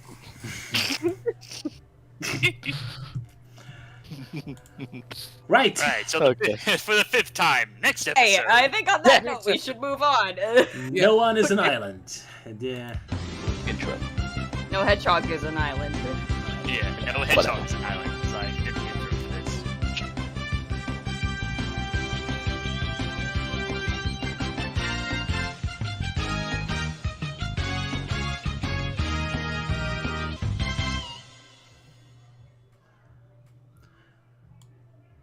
From Matt Edens. Thank you, Melting Man, for the intro. That was fun with all the crazy face expressions. Yeah, I just wanted to have fun with, like, you know, having the faces pop up to the beat. Because, like, yeah, Sonic Underground's known for its wacky expressions. Absolutely. Yeah. Roger loves them. I love them very much. Yes, it's a great art style. All right. More than your wife. Ouch. Ouch. No, I love my wife more. She's listening. Okay. Euan. Good thing. Yeah. Oh, by the Yeah, way, the black screen screen, is- Roger. Yeah, it's Yeah, black the screen again. is black. Oh, thank you for the warning. I indeed forgot to. So. Yeah, because that would have been awkward. Yeah, just like last time. Jeez. Thank you, Elise. Exactly. And as a reward, you can do the synopsis. of this Euan was the episode. first one to tell you. Well, technically it was Sylvia, but I just want to relay the message personally. Yeah. It was one of us, yeah. Everyone but But yes, me. I mean, yeah, but hey, I mean, surprisingly enough, this is Elise's first solo discussion on an episode. Yeah, Exactly, Blue Mini. our final stream is you finally get to do one. Yeah. Oh, Where's thanks this a will lot. coming to? At least Never still get one any. solo, yeah. Yep, well, it's my turn. Sonic Underground episode synopsis. No Hedgehog is an island. The episode begins back where the previous one ended, with Sonic Underground and Knuckles trapped on the flying fortress as it begins to sink into the ocean. Sleet and Dingo make their escape, Eggman escapes via an emergency rocket, and Sonic and crew escape through a pipe that Knuckles at first thinks is a garbage disposal, but Sonya points out that Eggman would just toss his trash instead of recycling it. All four have ended up in the ocean, and Knuckles saves Sonic from drowning. He then ties a cord around his waist and throws Sonya and Manic the other end so he can drag them to shore like a motorboat. Or a ski boat. I apologize. They make it to shore and dry off, and Knuckles tells them that they need to find the Chaos Emerald before anyone tries to use it, and Sonic goes off to find the van. Meanwhile, Sleet and Dingo talk about how the Chaos Emerald can make one of them the ruler of Mobius. Dingo, having enough of being abused, decides to take the emerald and ditch Sleet. However, when he opens his parachute, he loses his grip on the emerald and it falls to the ground and breaks in two, causing the energy inside to be released and spread across Mobius. Elsewhere, Sonic finds the van under some fallen trees. After clearing them, he finds the battery in the van is dead. But just at that moment, the energy from the emerald saps the car, jump-starting the battery, and he drives back to the others. Back on the beach, while Manic is sleeping, Sonya talks to Knuckles, who is stressing out about the emerald. He's starting to regret not listening to his great-grandfather's warning, stating that he's never been wrong. Or that he's never wrong, sorry. Sonya tries to help, but a sudden wave of chaos energy causes an earthquake, and Sonya falls into the ravine. As quickly as it opened, the ravine begins to close with Sonya still inside. Knuckles digs his way down and rescues her. Knuckles then realizes that the emerald's energy must have been released, and without any way to control it, there will be chaos all over Mobius. Meanwhile, Sleet is flying around looking for Dingo and the Chaos Emerald when he's attacked by chaos energy. Realizing that the emerald's power has been unleashed and he'll need help getting it under control, he decides to go back to Robotnik. Speaking of, Robotnik is pitching a hissy fit in his fortress about how his plans for domination are ruined, and is then bombarded by chaos energy. He swears to make Sleet and Dingo pay for letting Sonic take the Chaos Emerald, but then realizes that they must have taken it, much to his anger. Back with Dingo, he tries putting the emerald back together, but all it does is electrify him and cause the energy to intensify. Cut to Sonic, who comes across several beams of energy shooting up from the ground, from trees, and even a massive tornado. Back at Robotnik's base, Sleet has turned himself in, trying to pin the blame on Dingo for stealing the emerald, but Robotnik isn't buying it. He orders Sleet to be roboticized twice, but Sleet manages to talk his way out of his fate by saying he knows where Dingo is. Robotnik decides to give him another chance, warning him not to double-cross him again. Back with Sonya, Manic, and Knuckles, the three are attacked by an energy tornado that threatens to destroy Port Mobius. Manic, being the MVP that he is, uses his killer drumroll skills to disperse the tornado, causing a fireworks show in the process. Now he's just showing off. At this point. Like, Sonic arrives back with the van. Despite things going bad and Knuckles feeling awful, Sonic encourages him not to let the chaos get him down. He, Sonya, and Manic then sing a song about finding strength in each other and overcoming any challenge. Knuckles' spirits are lifted, and he decides to take them to Aether to see if he can help. Robotnik and Sleet are looking for Dingo and decide to split up. When alone, Sleet still plans to double-cross Robotnik if he finds the Chaos Emerald. He soon spots Sonic and his siblings climbing up some stairs in a rock wall with Knuckles, and reports it back to Robotnik. Sonic Underground and Knuckles meet up with Aether, who already knows the emerald was broken. He gives Knuckles a canister and instructs him to put the pieces of the emerald inside the container to contain the energy. However, to achieve this, they will need to form an alliance with Robotnik. Sonic, Sonia, and Manic are disgusted by the idea, but Knuckles trusts his great-grandfather's judgment. Later, as they are discussing their plans back at the van, they outvote Knuckles and decide to find the emerald on their own. Sonic opens the van door only to find Sleet standing there waiting for them. They are ambushed by SWAT bots, and Sonic shuts the door in Sleet's face, locking him in the van. Knuckles digs a tunnel underground for the group to escape. Sleet is let out of the van by one of the bots, and as he and the bots investigate the hole, the Sonic Underground sneak back onto the van and drive off. They celebrate their escape for a brief moment before Sonia realizes that Knuckles is missing. As it turns out, Knuckles stayed behind so that Sleet could take him back to Robotnik. To be continued. Dun, dun, dun. I love the fact there's finally a to be continued close to when Sleet is about to capture them, and yet he's still defeated in the most stupid way possible. This door closes on his face. Like he finally after one. Yeah, go ahead, Luke. I was going to say about the continued screen is that was the last thing I remembered when I watched the cartoon on Dig It, because after that I don't remember the next part being aired. That really sucks that they stop right there. Oh man. Yeah. That's painful. I don't know. It's all over the place, really, with Dig It at times. Because I felt like they didn't include the Knuckles episode, because when I first saw like the Flying Fortress episode and they were mentioning about the floating island, I was like, are they going to burn me like Satyam did with no Knuckles? But then Knuckles popped on. I was like, oh hey. But yeah, I definitely don't recall like part 3 airing. Yeah. But then again, my memory's usually terrible, so it could have aired, but we're just gonna assume it didn't. Well, the episodes are out of order anyway. Sala, you wanted to say I something? I remember being a bit sad after that. I was like, oh, they never found their mum. Yeah. Oof. Yeah. Even with the full 3-parter, they still didn't find their mom. No. Damn you, Mark. But yeah, I still find it funny. This is the closest Sleet ever gets to winning, because he actually gets to capture them right before the cliffhanger ending, and then yet he still just gets beaten in such an embarrassing way. He gets the door closed on his face and falls over. Poor Sleet.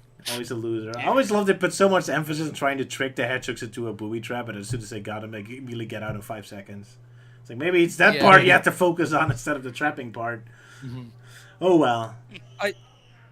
I also love him sneaking into the van and just waiting there for Sonic to open the door for dramatic effect. Yep. Yeah. He's just like, oh, this is going to be so intense. And then Sonic just slams the door. Yeah. Hello, Hedgehog. Nope. He didn't even put pins on Sonic's chair. How silly. He didn't even make use of the situation. This silly I got you now, Hedgehog. Hey! It's like, nope. But yeah, this really feels like this should be the... go ahead, Euan. So it's just like, hello, Hedgehog. And then Sonic's like, nope, pushes the button, just closes them away. It's like, there we go, problem solved. That's a nope moment. Yeah. Perfect. No longer see the hedgehog, which means he does not exist. But yeah, I gotta say, it really feels this should be the final episodes because the whole teamwork aspect of Sleet, Dingo, and Robotnik is falling apart here. It feels really weird this happens halfway in the series, because after this they're right back together again, because it feels like this should be like really ending that whole alliance. Yeah. Because it's pretty much over now. Yeah. Yeah, there's a few reasons I was advocating for these to be covered last, and that's definitely one of them. This like Sleet and Dingo have fucked up a lot this series, but this is going beyond fucking up, and there is no way they are getting out of this. Yeah. And yeah, definitely a lot of big moments. Like, can we just say like, oh man, it just like really drums like he's never drummed before in this episode, especially when going up against right freaking chaos. Yeah, he drums a tornado out of existence. Can we at least take a moment to appreciate how Manic single-handedly dispersed a tornado and a chaos energy empowered tornado at that? And it turns to fireworks on top of it. Yeah, because even my note says, how does that work with Manic drumming his drum super loud that turns a chaos powered tornado into fireworks? Yeah, that guy's like drumming for his life in that situation. Yeah. Yeah. Yeah, then he And keeps then, like- drumming and Yeah. fireworks happen? Yeah, after the tornado is dispersed, he just keeps going. But also look at his Just face. like more creates- intense. Fireworks! But look at his face before he starts drumming. He doesn't even look terrified or intense. He just looks like, yeah, finally I can get unleashed. Finally, my And he's moment. like, I got this. Yeah. Full with confidence. He's not scared. He just knows he got it. Just another tornado. T hedgehog. Yeah. And that's why he's the best character.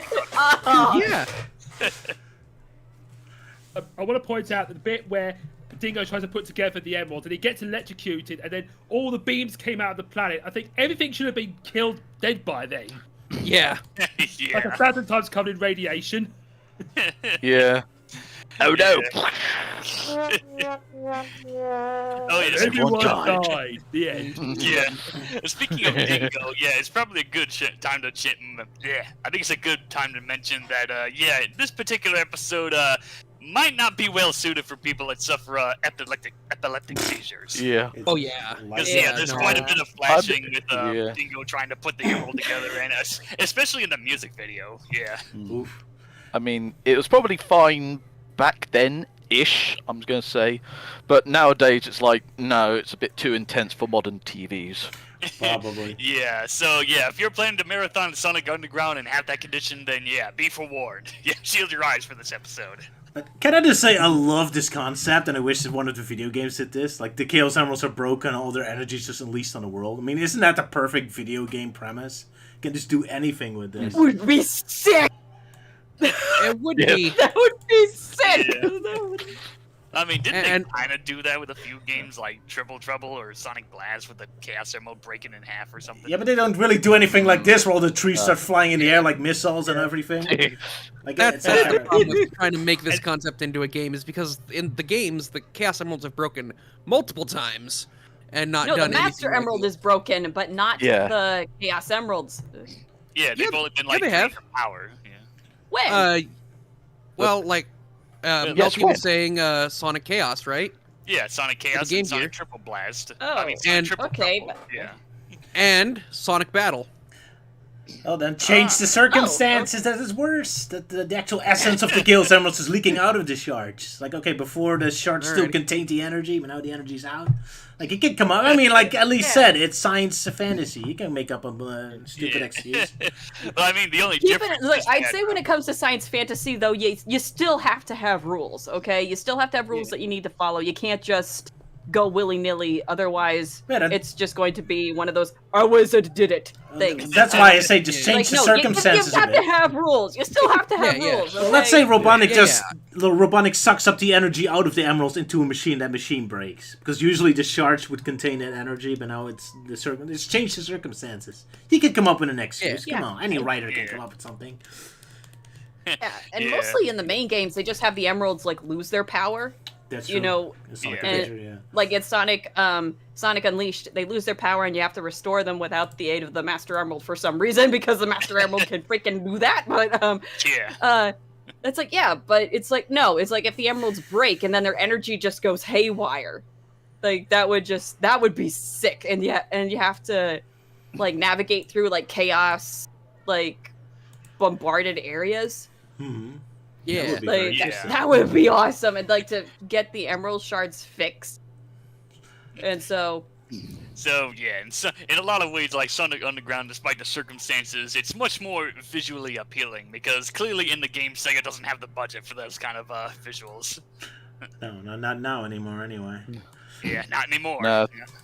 All the budget just goes towards the music. Yeah, all the music.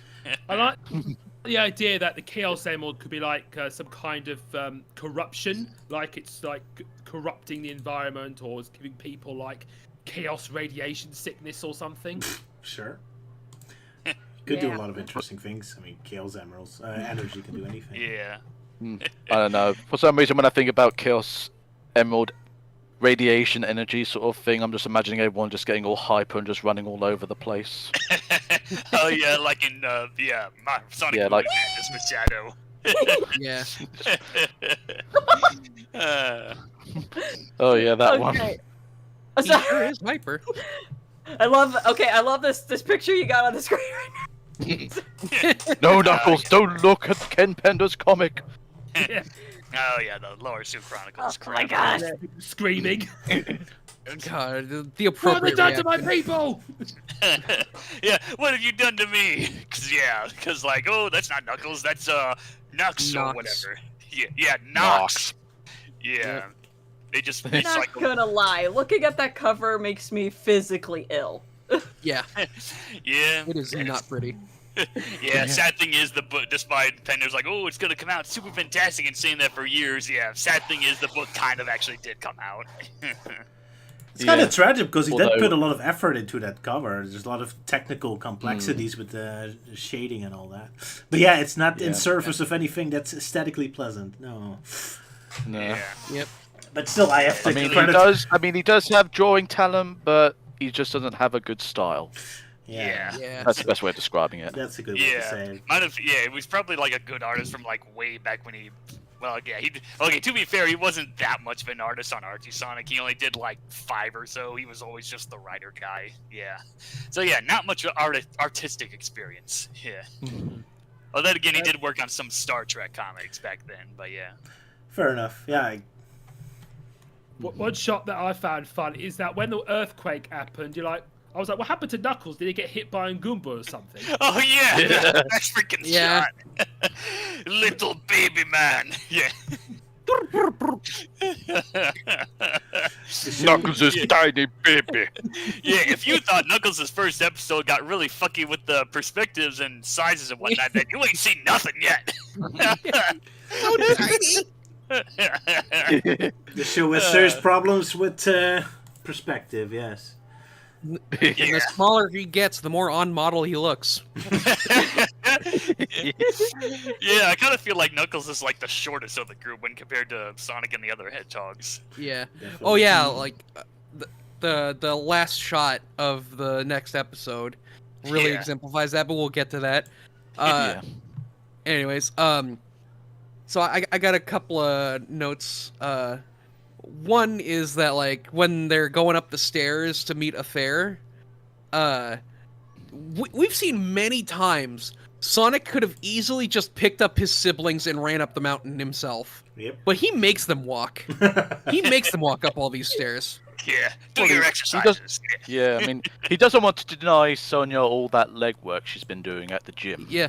I Yeah. think that was his way of getting back at them because when Sonic, got that water out of his ear, Manic said, like, make sure there's not a fish in there. Yeah. It's like, he got fish in his ear. And then he's like, Sonic- very funny, bro. He looked. And then He he looked looks like, like- very angry. He looks like And then- murder, yeah. And then Sonya took his punchline with the whole chaotic thing. Yeah. So I think he did that on purpose just to get back at them. Oh yeah, it's like, yeah, it seems like everything is so chaotic. No shit, Sherlock. Yeah. Yeah, well, he looked put out that he didn't get to say the pun, so... Yeah. Yeah. And thank you for leading us back to here, because my other note is about the beginning of the episode when they're in the water. The water is very, Stick. very blue Yes! Yeah. and very opaque. It's sticky. It sticks in very weird places. It looks yeah. like paint. Yeah, It looks It like does. paint. The ocean's just full of like Colgate. Yeah, Colgate toothpaste. Yeah. It's just so blue. It's like that is not how water is supposed to look, animators. It's like- and here's the thing, they know how water is supposed to work because I think they did it better in the previous scene. Yeah. Yeah, when they're still Yes. inside the building, it looks pretty good. But after that, it's almost like it's mud or Yeah. something. Yeah. Yeah, maybe this was like the first episode in production or so with water, and then it just fucked it up. And then, yeah, the first part, it's like, okay, that's the next episode we'll work on. There, now we got it better. Because I think, generally speaking, this episode had a good budget because the animation is very smooth. Yeah. Yeah. And there's a lot I of can shots. imagine they probably draw the sun in a corner with lines coming out of it.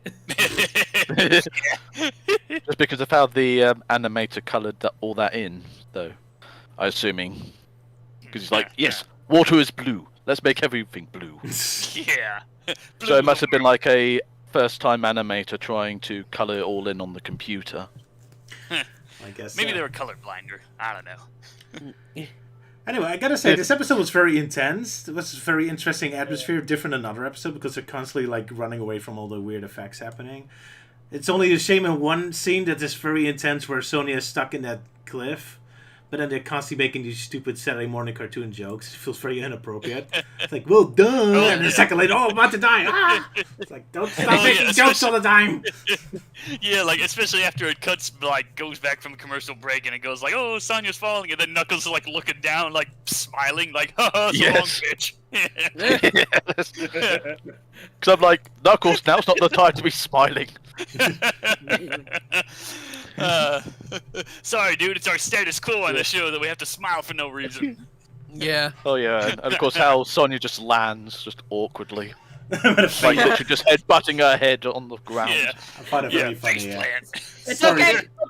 It's okay, guys. I broke the fall with my face. Yeah. That's a relief. Well, in their case, with the snouts, it would kind of make sense, I guess, but still painful. My favorite joke like that is always from Johnny Bravo, which is, good thing the pavement broke my fall. My favorite is from Phineas and Ferb, where there's one episode where it's with that little alien guy Meep, Meep, where he yeah. comes back. Yeah, Meep, and Doofenshmirtz somehow drank this like cuteness potion that made him like a little chibi version of himself, and they end up falling out of Phineas and Ferb's like airship at some point. It's a wacky episode. You gotta watch it to understand context. But then Meep says, "Well, my friend, it looks like we're about to meet our untimely demise." And then Doofenshmirtz says, "Yeah, speak for yourself. I'm gonna try to land on you so you'll break my fall." Yeah, I think my favorite in terms of that would be that one bit in Twinsanity, like going near the end of the tutorial level and disguise Cortex, like, oh hi, then gets knocked off into a pit, and he's like, I'm okay. The spikes broke my fall. Poor Cortex. Oh, it's a classic. Oh, man.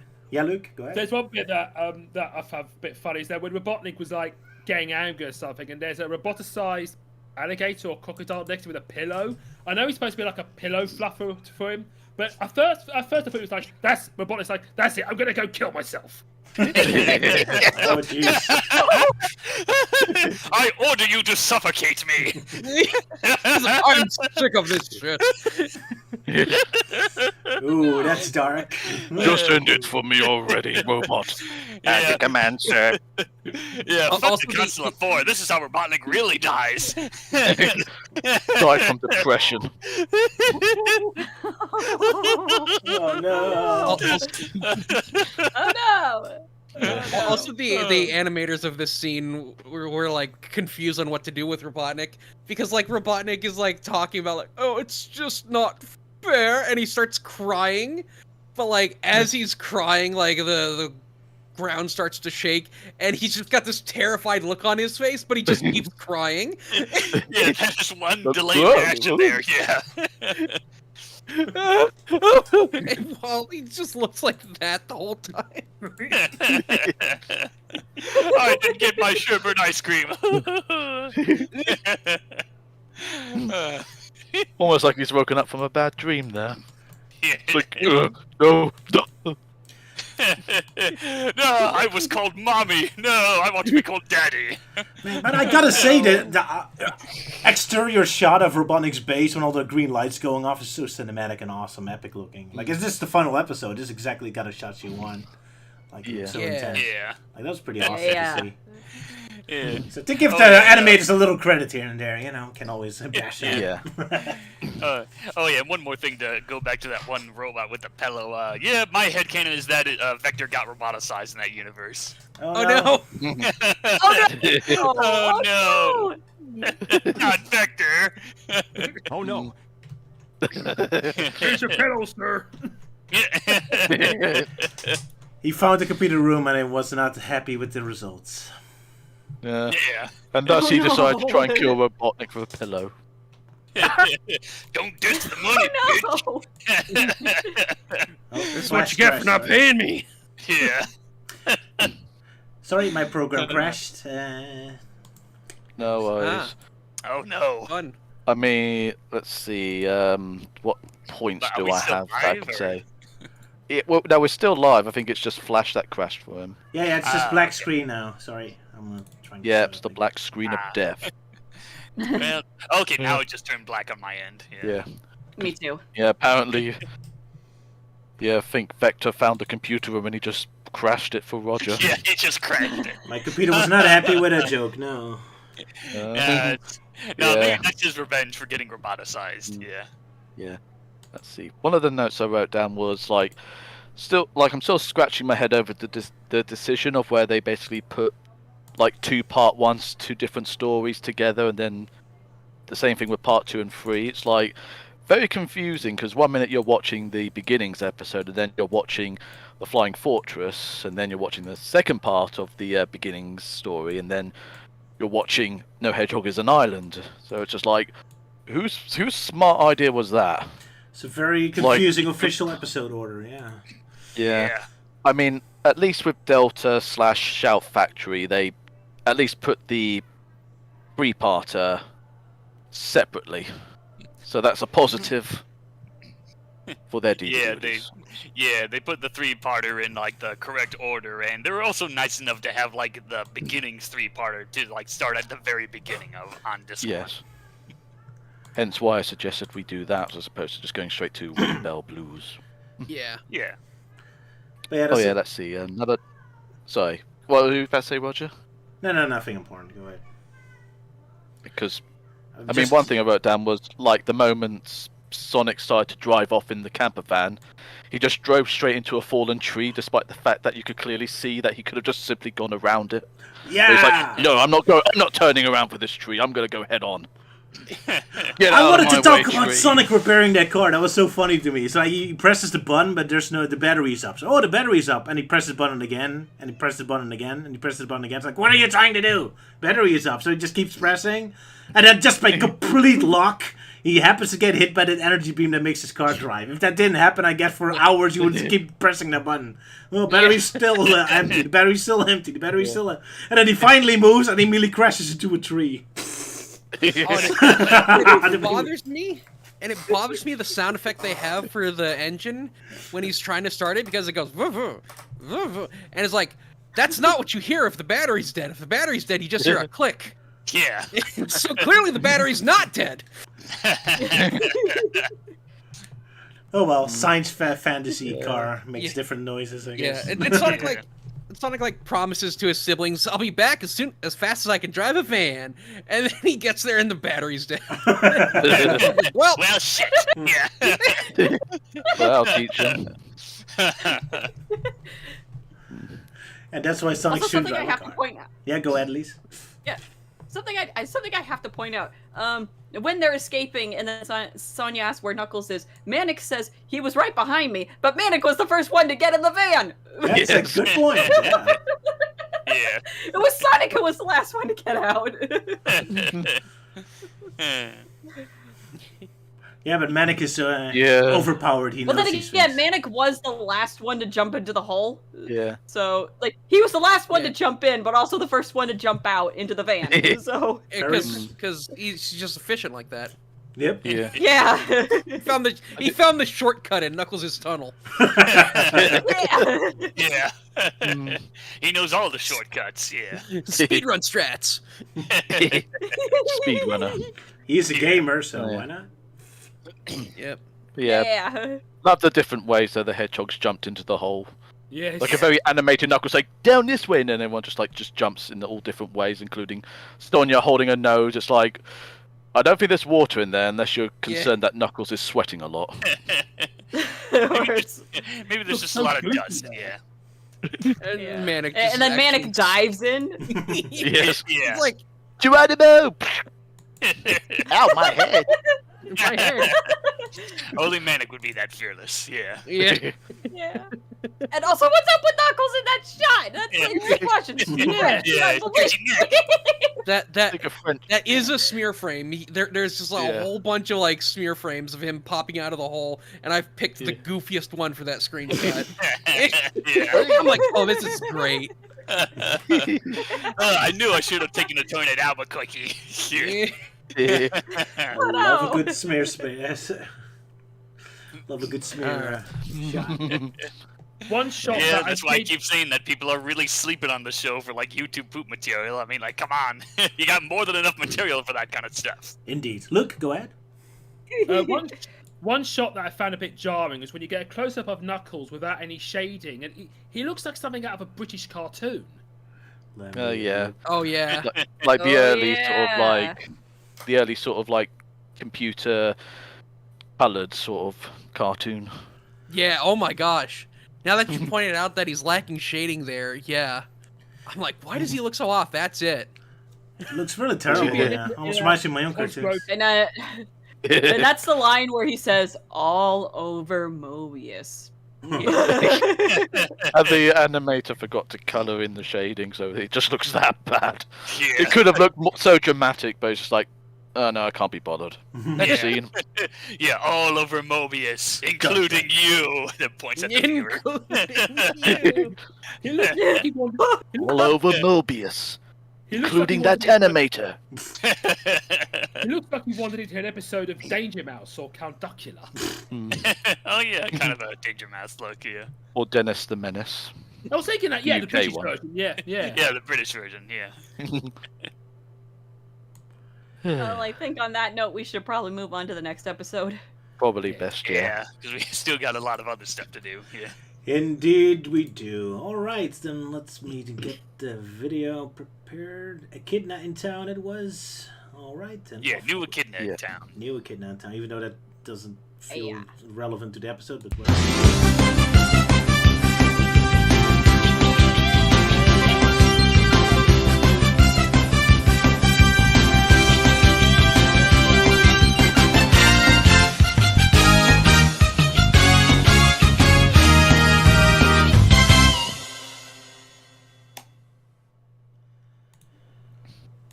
So, for what we consider to be the proper finale, even though technically it isn't, Yeah. but it kind of works like one.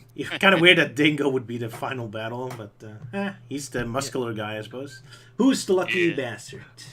Who's the... That'd be me. But real quick, I just wanted to say about that preview. I made the preview for this episode. I just want to point out that most of those clips are sped up, but the one of Manic frantically drumming at the end, that is played at normal speed. Yeah.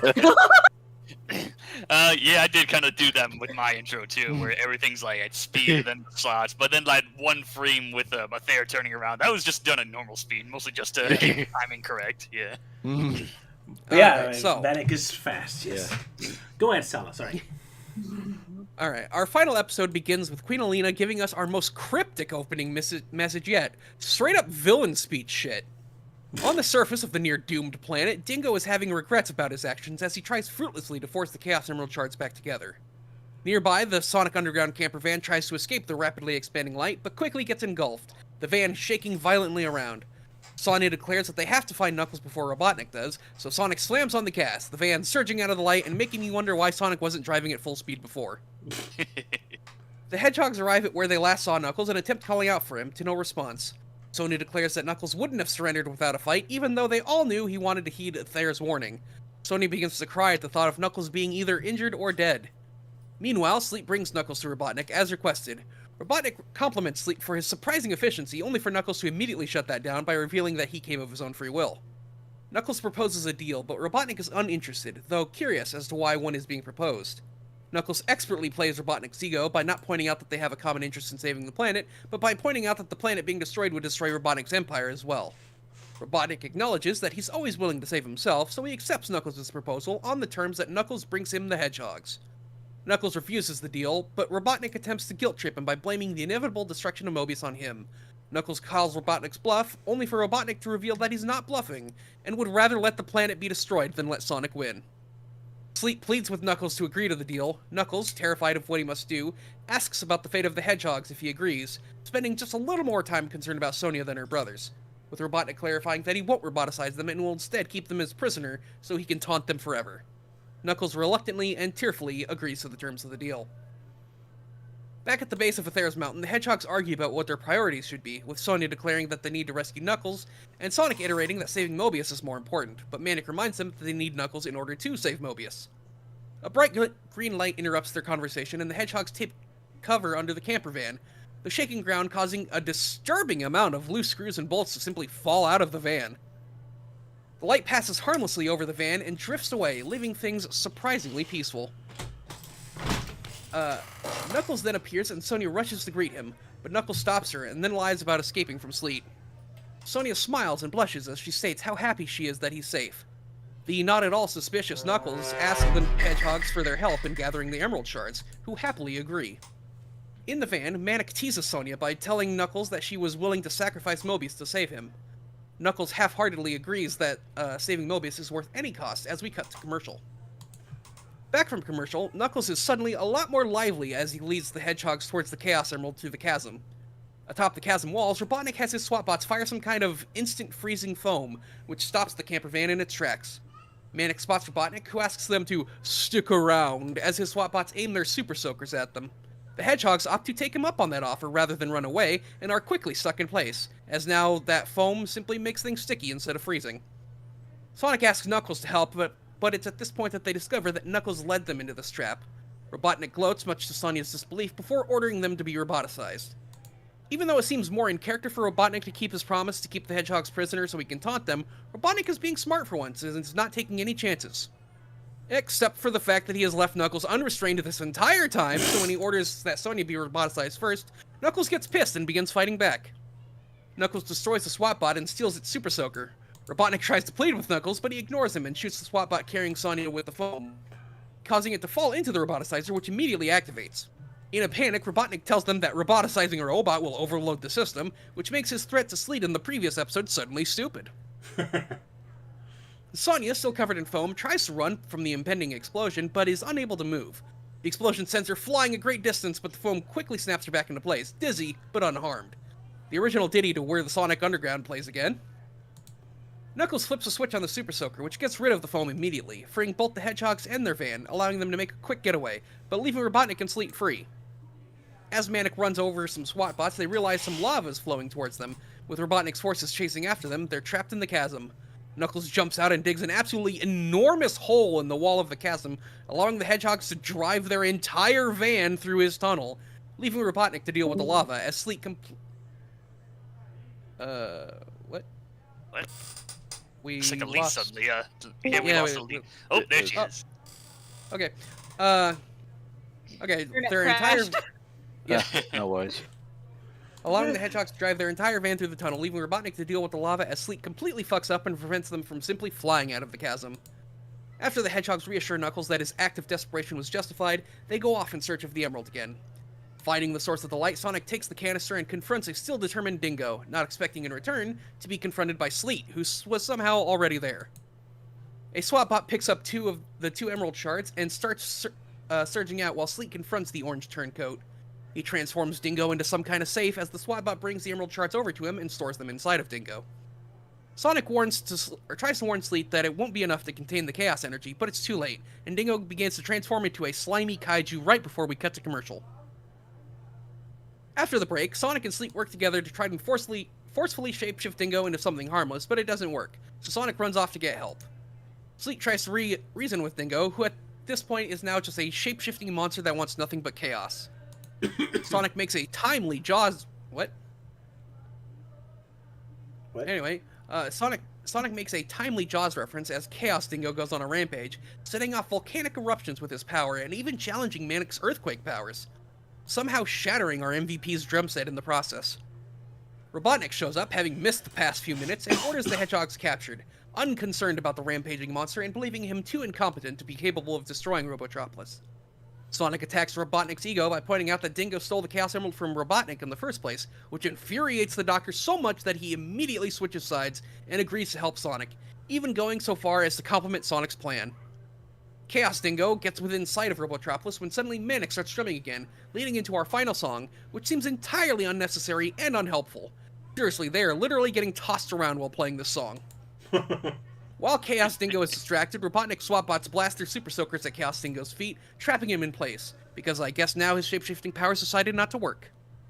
Sonic pushes Robotnik into position so that Chaos Dingo falls on him, which makes me wonder just what part of this plan Robotnik said he liked, because literally all they did was shoot glue at him. As Chaos Dingo hits the ground, he coughs up the emerald shards, and Knuckles runs to catch him in the canister, which for some reason already has a complete Chaos Emerald inside of it, but that's not important. The emerald shards fuse back together. In the distance, Aether smiles proudly, as if he did anything. At least when the Oracle of Delphius makes a prediction, it actually happens, but Aether is swinging 0 for 2. As our spiky heroes celebrate, Dingo returns to normal. Realizing he's laying on Robotnik, he quickly jumps out of his shoes to escape the glue to try and sneak away, only to be confronted by Sleet. Robotnik comes up behind him and begins threatening to roboticize him, not just once, not just twice, but 3 times, despite the whole you can't roboticize a robot thing we learned about this episode. Robotnik then reveals that the triple roboticization is just the warm-up as we cut to Aether's home.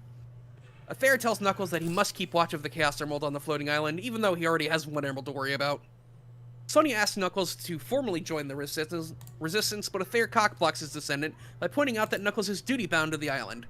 Sonya and Knuckles reassure each other that they're always welcome in each other's homes, and Sonya kisses Knuckles on the cheek. They stare out at the sunrise behind the floating island as the episode fades to black.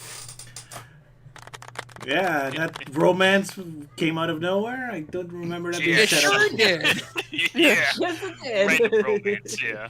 Poor Bartleby. Yeah. Sonya with Knuckles. Runs in the rain. I guess Sonya has a type for men with big, strong hands. Yeah. I guess. Oh no. Especially with how he's just still holding Sonya's hand that way. He's like, yeah. Not holding her hand, but literally just holding her wrist. It's like, Yeah, just Yeah. holding look her at that. It's so funny, like the shots of them looking out at the sunrise, and she has to literally like bend her knees to like get down to his level. Yeah. Knuckles, why are you so tiny? Yeah. It's like the Wolverine, small but intense. The comic book Wolverine. Yeah. Yeah. Yeah. I did find that Knuckles is depicted very emotional here, like when he's crying, he's being torn whether to help the hedgehogs or betray them. It's like an interesting contrast, like with how he's depicted in, say, Sonic X, when he's like very hot-headed at some moments, or like in the movie version where he's like some kind of space Viking. That's a good point. But yeah, that's made before Sonic Adventures, I would guess his personality was still open to interpretation. Melty-Man, go ahead. Yeah. Yeah, I feel like, in this episode, it feels like, it's one of those rare moments where we see a more emotional side of Knuckles. Because, I think there's that, and probably Archie Sonic are, the only times we actually see Knuckles crying. So we had Knuckles who's very good with mechanics, and now we get Knuckles who's good with emotions. What more do you want? We got a fully rounded Knuckles. Yeah. I feel like they can keep his design right. Because I noticed during the description there was that one shot of Knuckles looking sad, and it looks like the way they drew him, it looked like he was really fat. Man, really packed some pounds there. Kinda. Just how everyone's looking in that one screenshot. You know, Sleek going oh, but you got to, Knuckles. He does mean it. And of course, Robotic looking sad as well. It's like, how can you say no to that, Knuckles? Look at his poor face. It just makes you want to cry. God damn it. I was innocent as a little lamb. Yeah. In the arms of an angel. Oh no.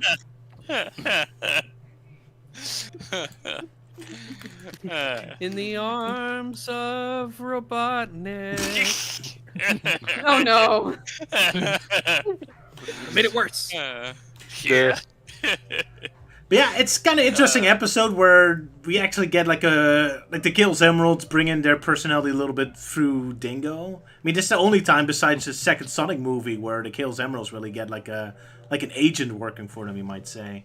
Which is kind of like a creepy idea, these inanimate power objects suddenly having a human element to them. Because Dingo basically becomes like a merge between himself and the Gale's Emerald with the Chaos energy. Because he talks differently when he's... So that's kind of like a so creepy I guess idea. in some ways, I guess in some ways it kind of proves that like Dingo is just some creature that can easily mutate and whatnot. Because I mean, being fused with the Chaos Emerald shards and whatnot, you'd think that'd be a really painful process, but no, Dingo's not too bothered by it. Yeah. I can imagine, like, as he was shifting, I can imagine him going like, Canada! Yeah. I don't get then that he turns into reference. Clayface. Yeah. But yeah, it's kind of cool that they play up with some of the cliches. I mean, Dingo morphing into a shape happens a lot of times, but now that it's kind of out of control, at least out of Sleet's control, it's kind of an interesting concept. I love it when they take like a thing that happens every episode and give it like a bigger twist. That's always nice. And it really gives this episode more of an epic feel to it. Like it's not like a monster of the week they're fighting. It's actually Dingo, but like supercharged. It's like a cool kind of concept. Yeah, supercharged. Yeah, move over, Chaos. There's a new monster of pure Chaos energy. Kind of like it, except only one Chaos Emerald this time. Yeah, pretty awesome concept. Too bad they didn't do too much with it. The only thing he really did was make volcanoes erupt, and even those didn't really do all that much. But still, a cool concept. Well, he did actually destroy Manic's drum kit, so that's like the first time we had someone actually destroyed their musical instrument. Yeah, yeah, I call bullshit on that. Dingo was clearly cheating.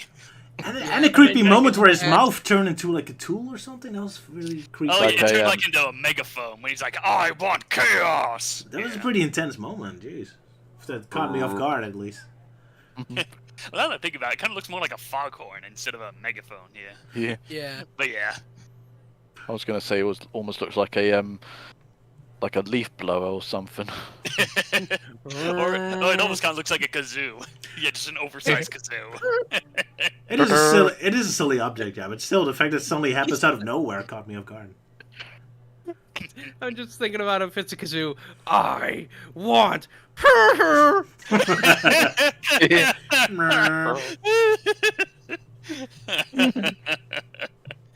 Yeah, YouTube poop material right there. Yeah. But yeah, the stupidity of just leaving Knuckles unrestrained while he's like taunting him, like, "Yeah, I'm gonna grab your girlfriend and I'm gonna make her into a robot." Oh, now he's angry at me. I didn't see that one coming. Like, that wasn't part of your plan. You didn't anticipate that.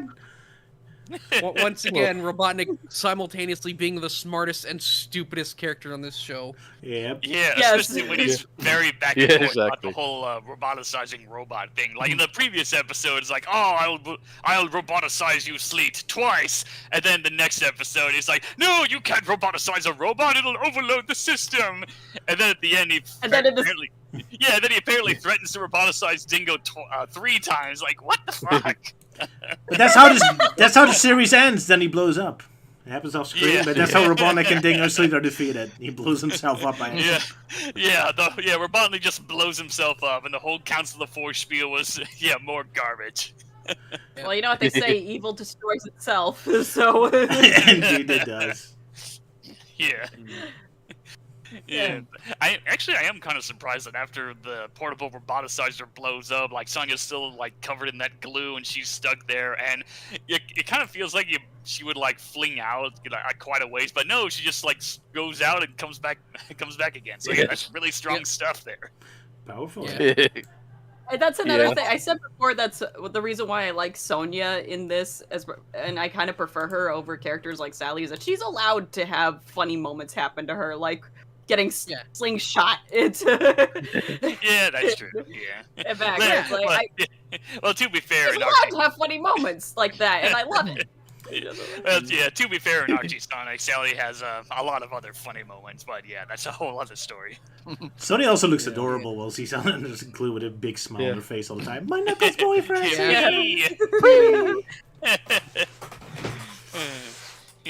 Also, I wonder how strong that fucking SWAT bot was, because like the force of the explosion did not knock Sonya loose from even just like falling to the floor. So like the SWAT bot dropped her and she fell to the floor and the foam stuck to the floor, and the force of the explosion couldn't get her unstuck. And yet that SWAT bot had previously pulled her out of the foam. That is a good point, yeah. Yeah. And I guess they just have some kind of metal ointment or something that makes them immune to the glue substance. I love how Knuckles is also able to operate that glue gun, where he's able to figure out like which control to use to dissolve the glue. He's like, now to dissolve this glue, which is a fefeature I definitely knew this weapon had. Like even so, the glue still looks like toothpaste. Yeah, I did find that the glue gun makes me think of that infamous Oozinator commercial. Oh yeah, that thing. Oozinator. They go, oh, gross, and the kid shooting is like, wicked. Very 90s commercial, yeah. I think I had a Yeah, the gross out era, yeah. And then I love how this he continues to have them all piling into the van, and then Manic just running over robots. Yeah. Pulling that face of like, no what? Manic stops for no robot. I love how dry those swabbots always stand. I love how dry those swabbots always are. Like, the danger's coming and they don't move, they don't try to run away, they just have like, well, I guess we're dead. Later happens too with the lava. You see lava coming at them and it's at this very dry stand, like, well, we're dead. Oh well. It's like, oh, why It's like, oh, why bother? Yeah. Completely resignated to their fate. Well, there we go. They're like raccoons where they think they can take it on, but they just end up getting hit. I guess so. Bring it on! Because I'm not kidding. One of my relatives, told me the story where they're driving home late at night, and a raccoon came out onto the road, and they stopped. But instead of fleeing, the raccoon like just got up and like just puffed itself out, and they realized, wait a minute, this thing thinks it can take this car on. No wonder they keep getting hit. Poor things. Yeah. Oh man. There's a bit at the end where like Dingo lands on Robotnik, and when a screenshot I got, it'd be like Dingo saying like, "Well, if I can't have Sonya, I'll have Robotnik instead." Oh no! No. Oh, Definitely one of those moments of where Elise does not approve. No, as Knuckles is dead. Yeah, like Elise is not amused, while Salah's like, well, I am. No. Well, it is a very awkward position. What words are you putting in my mouth right now? Well, I thought you were the one that brought it up, that bit there.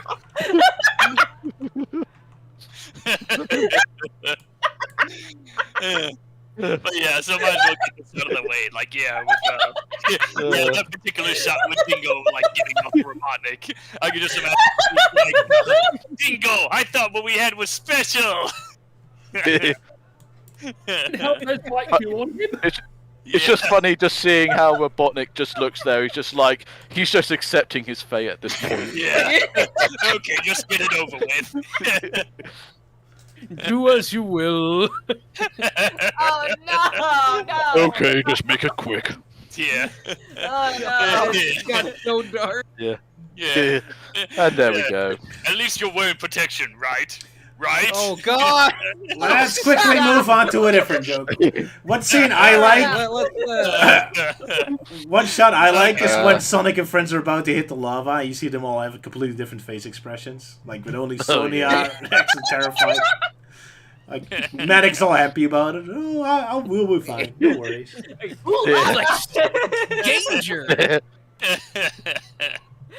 Danger! I can show off my MVP skills now. Yeah. Nothing ever phases the MVP. Yeah. Yeah. It's funny how Sonya just reacts normally, and yet Sonic's just looking at a cheerful Mannix like, why the hell are you smiling? Oh, We're gonna go, man. The hell is wrong with you? Oh boy, lava! Time for a swim. Manic can't swim through lava. Oh no! Oh my gosh. Okay. And then I love the picture, the capture that you guys had with Sleet and Robotnik looking at the lava in terror. It's like a Karan on Google.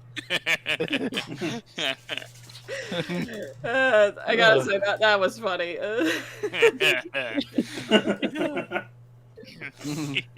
Because yeah, that is the face that one would make if they take a wrong turn on Google. Absolutely. Yeah. Yes. Dun, dun, dun. Yeah, Sleet saw what Dingo's doing to Robotnik a few minutes earlier. Yeah. And Robotnik's just realising, Lead, what? Why you got this up? I don't know, sir. Just like, wait a second, this isn't the Waffle House. This is Chernobyl. This is the result of watching Two Girls in One Cup. Oh God. No, no. not that old thing. Yeah. All right. You know what's ironic is that despite all the raunchy jokes I made, I've never actually seen that. No, And probably a good yeah, thing too. yeah, best not. Two echidnas, Yeah. one Chaos Emerald. Oh. Yeah, 2 Chaos Emeralds, 1 Dingo. Yeah. Oh, no. Then. Oh no. 2 Chaos Emeralds and a Dingo, so that's why they're reacting that way. Yep. Either that or they realise they're in Detroit. Well, hey, it's the last Sonic Underground episode, so gotta go all ham on this stuff. Yeah. All right. Anyway. Yeah. Yeah, so, Yeah. let's we should move on to our final installment of Mobius Idol. Yeah, should we? Should we? Yeah. Oh yeah, like Well, should we... yes, we got the Wish. Okay, so I think that's a yes. So let's just Oh, play yeah, the. that Yeah. So let's play the title card one last time.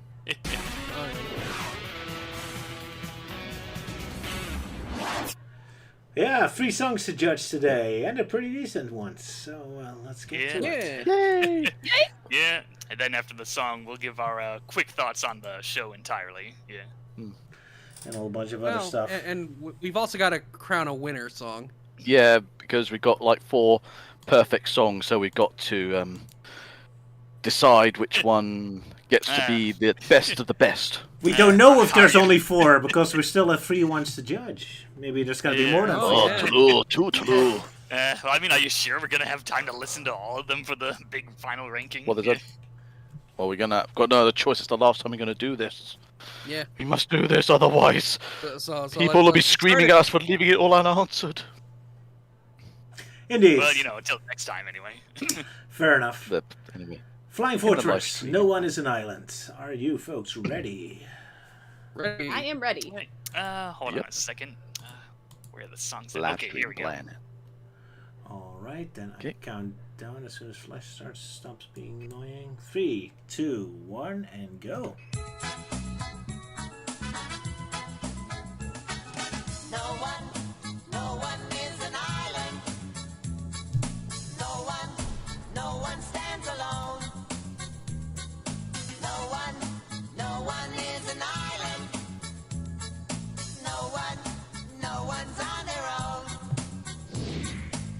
Sooner or later you will understand. When you help others, you are helping yourself.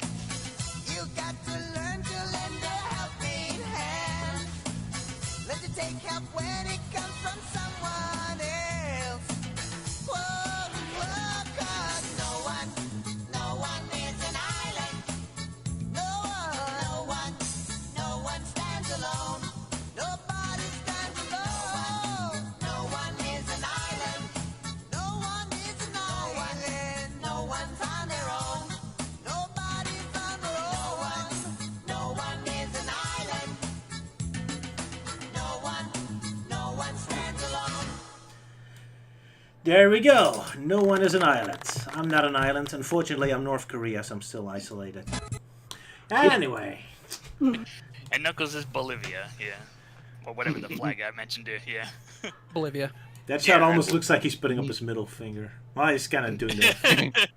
No, He doesn't like the he's not. Bolivians. Nah, he's not. But in context, it would Nah. have made sense. If he was No, it a doesn't Bolivian. even look close. You Yeah. know, it doesn't even Nah. look close. Maybe he just likes the flag, I support Bolivia. Yeah. There you go.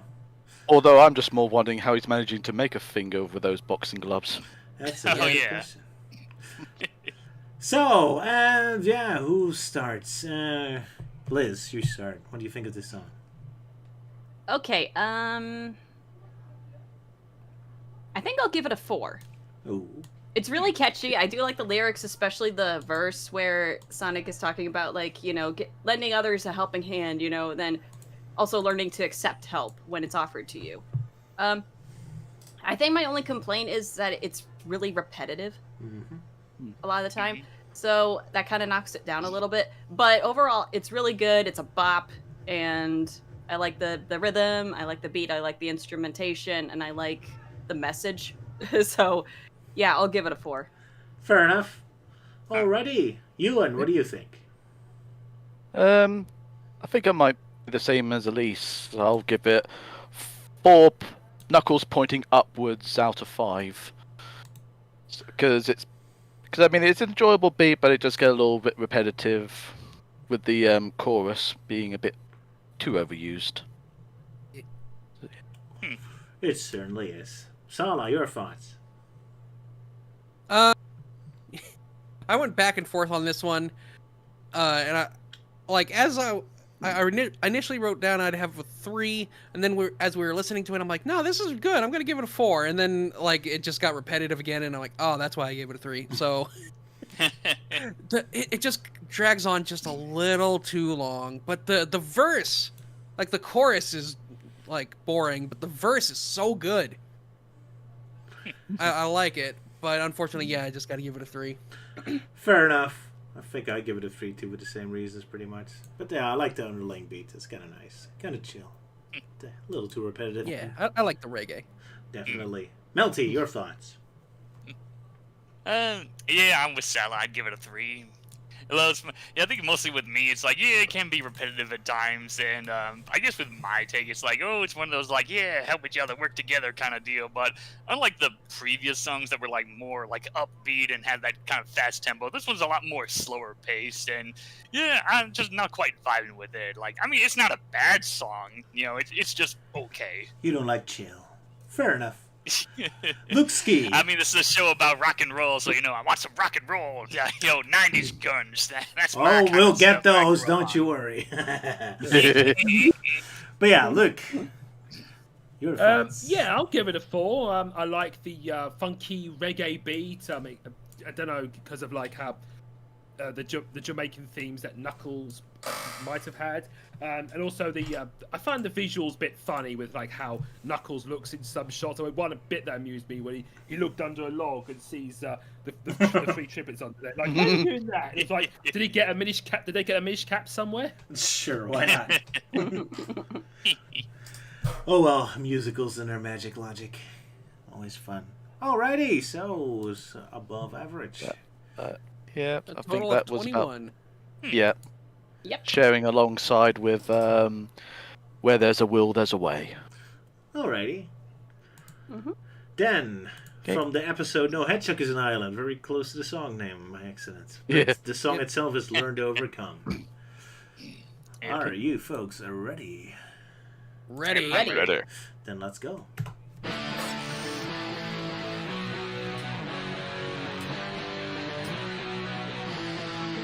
Oh yeah! When things are going bad, don't be angry, don't be sad. We'll find our strength in each other. If our world is upside down, keep our feet on the ground. Learn to rely on one another. We have to learn to fight, learn to overcome. Resist with all our might, learn to overcome. And we can make things right if we learn to overcome. Na na na na na na, na na na na na na na na. We have to learn to fight, learn to overcome. Resist with all our might, learn to overcome. And we can make things right if we learn to overcome. Na na na na na na, na na na na na na na.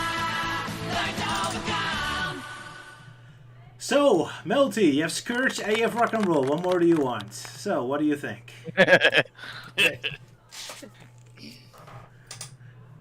Melty, your thoughts. Wait. Oh, I'm first. Sorry, the song was just wrapping up when you guys called me. Yeah. Sorry about that. Just saying, it has Scourge and it has rock and roll. So, what do you think? Oh yeah, the outfit. Yeah, Scourge before Scourge. Sala, what is it? Roger, just letting you know, you did not count us down that time. Oh, Yeah. did I not count as? No. Yeah. No. Oh, that is terrible. Shall we redo it? Yeah, Just very say naughty. I'll listen to the song a second time? Nah. No. My apologies. That is awkward. Oh well. It had to happen once, I guess. Sorry. Melty, your thoughts?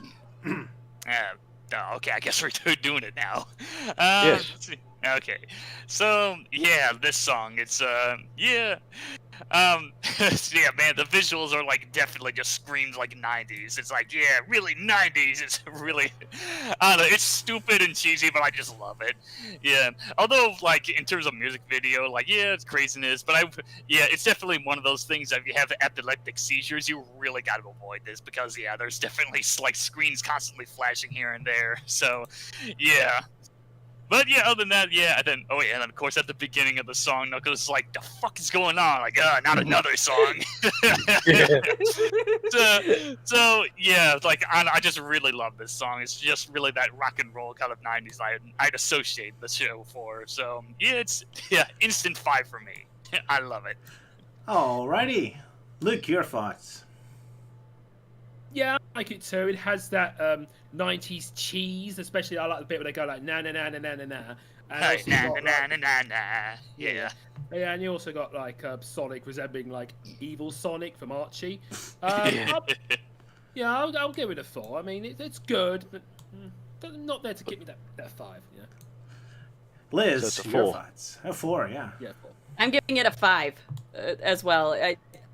I love the guitar solo. I like the drumming in the back around the song and the chorus, and I like how they're able to rhyme like things like fight, right, and might. It's like they were able to come up with at least 3 rhymes for one word, and I like how it's a song about cooperating, working together to overcome any obstacle. It's a banger, so I'm gonna I give it a 5. Figures the writer among us appreciates the rhymes. Very good. Yeah. Yeah, Although so- rhyming is actually my weakest. Yeah. Fair That's enough. my weakest skill. But I really appreciate it when others are able to. Excellent. Alrighty, Euan, your thoughts? Yeah, I like this one as well. So, like good strong beat to it, and all the rhyming, and like all the good sort of tune that's coming from it. So yeah, I'll give it 5 winking manics out of 5. There we go. What more do you want? Sala, your thoughts? I really do enjoy this song. I don't know that I can give it a 5 though. I know. I can't find anything wrong with it. It just doesn't speak to me as much as some other songs, but it's so good still. It's without flaws. It's just also just not like spectacular. It's a fun song. I just have to give it a 4. I'm sorry. All Right. right. I give it a I 5. gave it a 4, so Yeah, not the first, the only one. I give it a 5. I love this. The lyrics really speak to me, especially the na na na na na. That sums it all up. Yeah, I mean, like the whole na na na, that was like much better than a previous song, which I gave it like a lower score, which then I kind of found annoying. But like here, it's like definitely a lot more upbeat, and it just works better for me. Definitely. That was Have You Got the 411? Yeah, that one. Yeah. Na, Yeah. na, na, na, na, na, na. It's a little too much, yeah. na na na na na na na Yeah. na na. I don't know, it just came off as a bit annoying, but like, There's no limit. Sorry. I guess it's the song genre maybe, because like this one is like real heavy '90s rock, so it just kind of works better for me. It perfected the formula of na na na na na. What more do you want? Yeah. Yeah. Hooray! A positive way for me to end on the ground. Not yet, because we have one more song. The final song. Yeah, Oh yes. I was going to say that song got 28 points, which joins it alongside with "You Can't Own Everything." All right. And Have It All Again. Pretty sure. Yes? Uh-oh. Oh yeah, Disagreement it's there. I from the- missed it. I was looking at the wrong bit, but yeah, it's also have it all again. I was a bit too focused on You can own everything. But yeah. Which is funny because You Can't Own Everything and Learn to Overcome are very similar in style. Hence why they got 28. The same kind of score, yeah. Shows you a good formula can work. Yeah. Oh man, I love the pick you picked out for this one. Yeah, it's really 90s. Good It's stuff. only a shame we can't see Rock Manning on. very well. Yeah. Yeah. Aw. Sorry about that. Sonic knew he had to hide him. Like, don't ignore him. Pay attention to me. I'm the main character. Yeah, but Manic's the MVP. Yeah. Absolutely. So, new Echidna in town, the Mobius Stomp. Are you ready? Can I actually bump Yeah. the Ready. count this Yep. time? Yes, 3, comes down. 3, 2, 1, and go.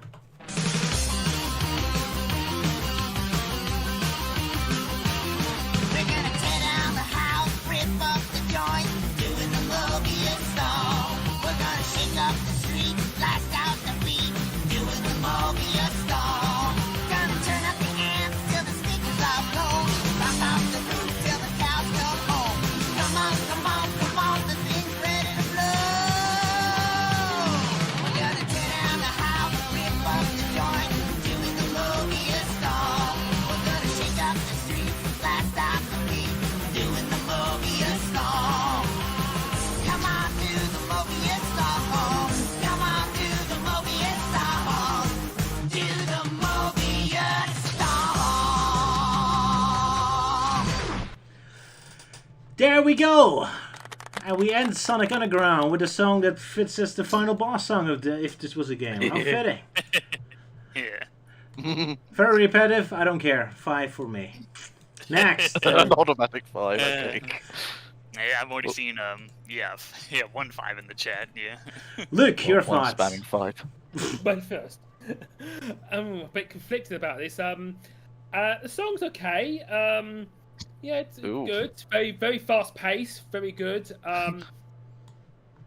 Feel like I should give it a 4 because it's very fast. It's very fast paced. It's like very boss fight sounding in a way. And if I think the 3D kind of visuals helped as well with all the billboards as that. So yeah, let's give it a 4.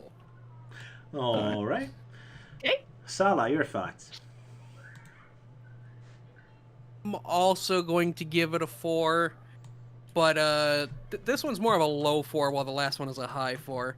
This one's just, I don't know, it's repetitive, it's wholly unnecessary, and like, it's also just kind of a little too cheesy for what the sound it's going for. So yeah, it's a 4 for me. Alrighty. Liz, your thoughts. 5. Hands down. 5. Alrighty. Yeah, She is just fortunate I just Roger love Blair. the energy. I love the beat. I love like the lyrics, how it all comes together. It's just so full of energy. It reminds me of Crush 40, and it's like, yeah, okay, in context, yes, it does it is kind of a waste of time, but like by itself, like this song slaps. So that's what I'm saying. This song slaps. Just see it as a So, super and I- final boss fight, yeah. The supersonic It's like, fight. we're gonna tear down the house, rip up the joint, doing the Mobius stomp.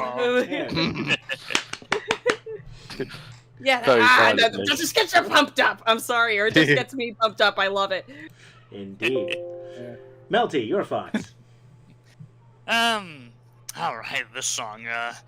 I don't know. I feel like out of all the 40 songs we've done on this show, I feel like this is the one I'm like having the hardest time trying to rank. Like, I mean, it's a good song, it's that whole rock and roll thing, but yeah, maybe overdone or maybe not enough. I'm not sure, because yeah, I mean, like, the visuals are kind of funny, like especially when like Dingo like stomps on the ground and they're like on those rock stalactites like still drumming away. Like, yeah, that's a pretty cool shot, but I don't know. I kind of feel like I'm in that same deal with what Sally ranked the last song. So, yeah. Okay, I think I finally figured out. So, yeah, I'd give it a 4. Good song, but not quite high enough for me to give it a 5. Alrighty, then that leaves us with Euan. Yep. What do you think? I mean, pretty short, but hey, it definitely had like a good strong beat to it, even if like its purpose in in the episode was just like, just purely thrown in as like, hey, let's just distract Dingo with a music song while Robotnik just squirts Dingo's legs with the glue.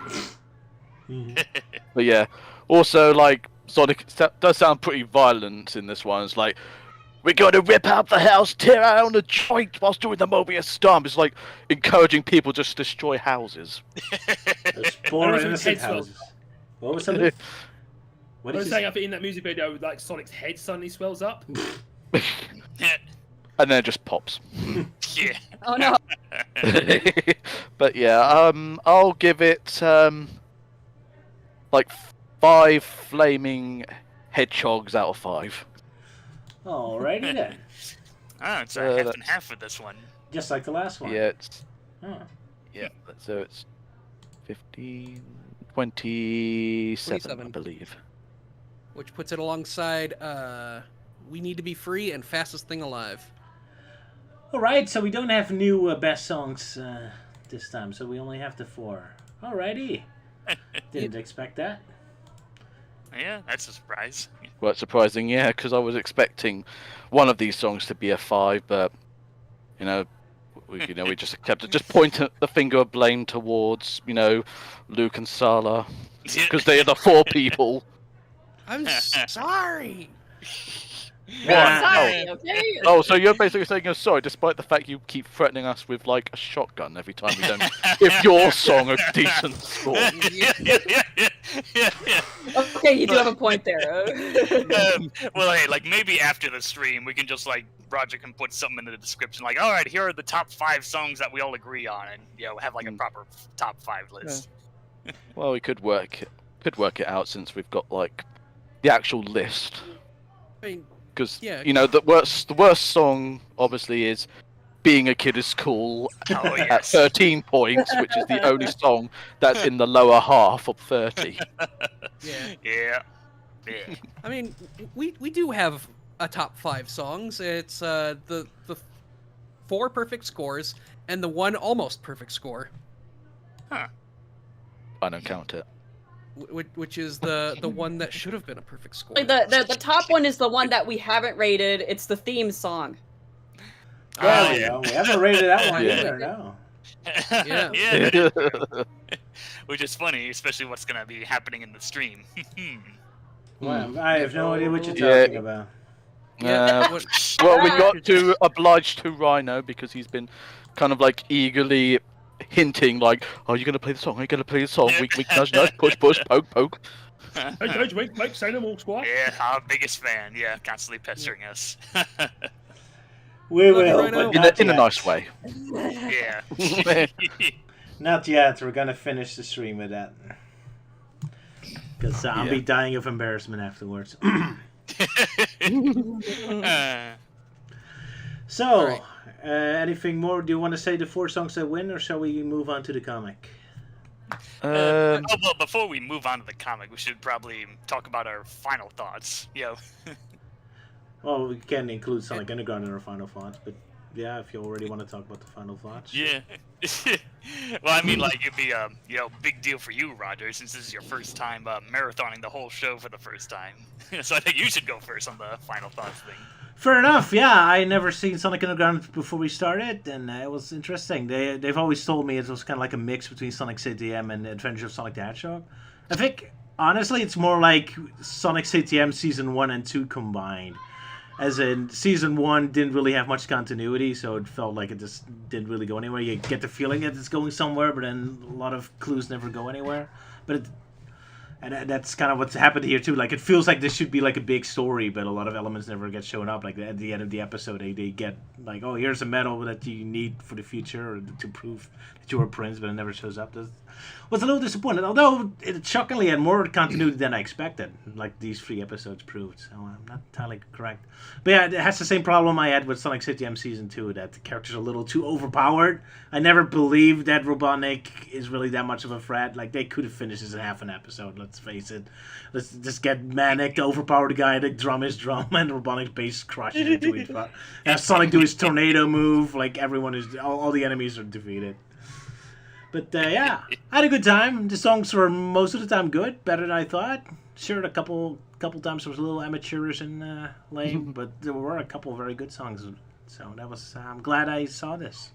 And I also have to give it compliments. Together with Sonic X, this is the only show that actually makes me laugh. Most of the time, I'm not really big fan of Saturday morning cartoon jokes. Saturday morning cartoon jokes usually kind of lame, but man, this one, at least once every 3 episodes, there's a joke I genuinely like. I thought, oh man, I could have put that in my own cartoons. That really took me by surprise. So that was great. So, very funny. It took me a while to really get a grip on this Robotnik. Like, at first he was super generic, and I didn't really know what to do with him. But in the end, he's just a bit of a goofball. I think now I kind of see him the same way as I see Jim Carrey in the movies. Like, he doesn't really qualify as Robotnik in my head. But for his own thing, he kind of works. He's kind of funny. He has great face expressions. Yeah, I don't know what else to say. It's a great show. I love the backgrounds. The artwork is great. Face expressions are great. It has a lot of problems with perspective sometimes, but then again, so do I in my cartoons, so I shouldn't really talk too much about it. Generally, I think the art was pretty good. So, yeah, I enjoy it. I like it. Oh, nice. That was my thoughts. And there you have it, folks. Yeah. There you have it from me. Yeah. Yeah, so, yeah, like Marathon, the show was quite interesting. So I remember when I first watched it on the old Shout Factory DVDs, I was like, I mean, it's fine, meh. But then after going through the Marathon, I'm like, there actually is some sort of charm to this weird show that, like, tries to combine elements of Adventures of Sonic and SatAM and, like, tones and themes and whatnot. But yeah, I think I've probably mentioned it before that, like, Sonic, Manic, and Sonya kind of work a little better than the Freedom Fighters and SatAM, because in this show there's like it's only like a small group, so there's a lot more room to give them like their own style episodes, their own screen time, and their own deals and whatnot. And yeah, like Robotnik was kind of an odd a bit, being voiced by Grounder or whatnot. But after going through the show, I started to kind of warm up to this version. It's like, yeah, it's just this version of Robotnik is actually a lot more active than, the SatAM version, who was just stuck in that chair most of the time. But, like, no, this one actually kind of, goes out and does things, even if it's like, oh, I'm taxing the people, ha ha ha, that kind of cheesiness. But, in some ways, yeah, there's kind of a bit of a charm to this Robotnik, like, especially with the facial expressions. He's not really giving Adventures of Sonic a run for his money, but, yeah, a bit close. Like, Robotnik has always been a bit of a man-child, but here he really is like a child. Like, he so often looks like a lost child. I don't know what to do. Oh, yeah, just like in that Wedding Bell Blues shot of where he's literally just standing by the throne, and Salah mentions, like, he looks as though he's just been dressed up by his mother. There was a scene like that in one of the episodes, in one of the recent episodes, where, like, Dingo's behind Robotnik, and Robotnik's like, ah! And then he just has this gormless face. Yeah, lots of crazy facial expressions in the show. So, I think nowadays I'm a little more positive to Sonic Underground. And, it has its problems. Like, the animation is very wonky and whatnot and everything. And, of course, the size proportion is all over the place, especially for poor Knuckles. But in terms of looking at, I guess in terms of the more recent shows, like Sonic Boom and Sonic Prime, I definitely favored the show much better. Because, like, Sonic Boom, like, aside from the stiff animation, Family Guy budget animation, it was just too low energy for me, and kind of felt like it was a show that was appealing more to the meme crowd during that whole 2010s era. And Sonic Prime, it's like, yeah, it's a bit better, but it kind of goes too far in the other direction, where it's way too focused on the action scenes that it overstays its welcome. So there's just not enough time for the characters to have, like, downtime moments and whatnot. Like that, or if they do have downtime, then the moments just feel a little too rushed. So I think Underground just works better because, having those better moments, and I guess having that, why I like it more is that it has that intentional goofiness, if that makes any sense. Yeah, I get what you mean. Yeah. All right, who wants next? Who has a big review to say? Pretty willing to go. So, I discovered this show thanks to the Shout Factory DVDs. And so I watched it years after it already wrapped up. And, like, I was just obsessed with Sonic at the time, so naturally I loved it without question. Nowadays, I can look at it a bit more unbiased, but even so, I can't get over how much I appreciate this show, because it's got some really neat unique ideas with the Sonic formula. It goes a little off the rails with the character designs, but like if Sonya and Manic can like come back, I'd be so freaking happy because these characters are great. I don't think they deserve to just be trapped here in this one show that is way underrated. In my opinion. And the same deal with Big Mouth Fred. Bring him back. Yeah, bring back. And Hooter. Yes, not forget Hooter. You want to bring up Yeah. Hooter. They're clearly the real main characters. Yeah. Belloc, the castle caretaker, and this is Hooter. Yeah. Sonya and Manic would be great additions to the main cast, I think.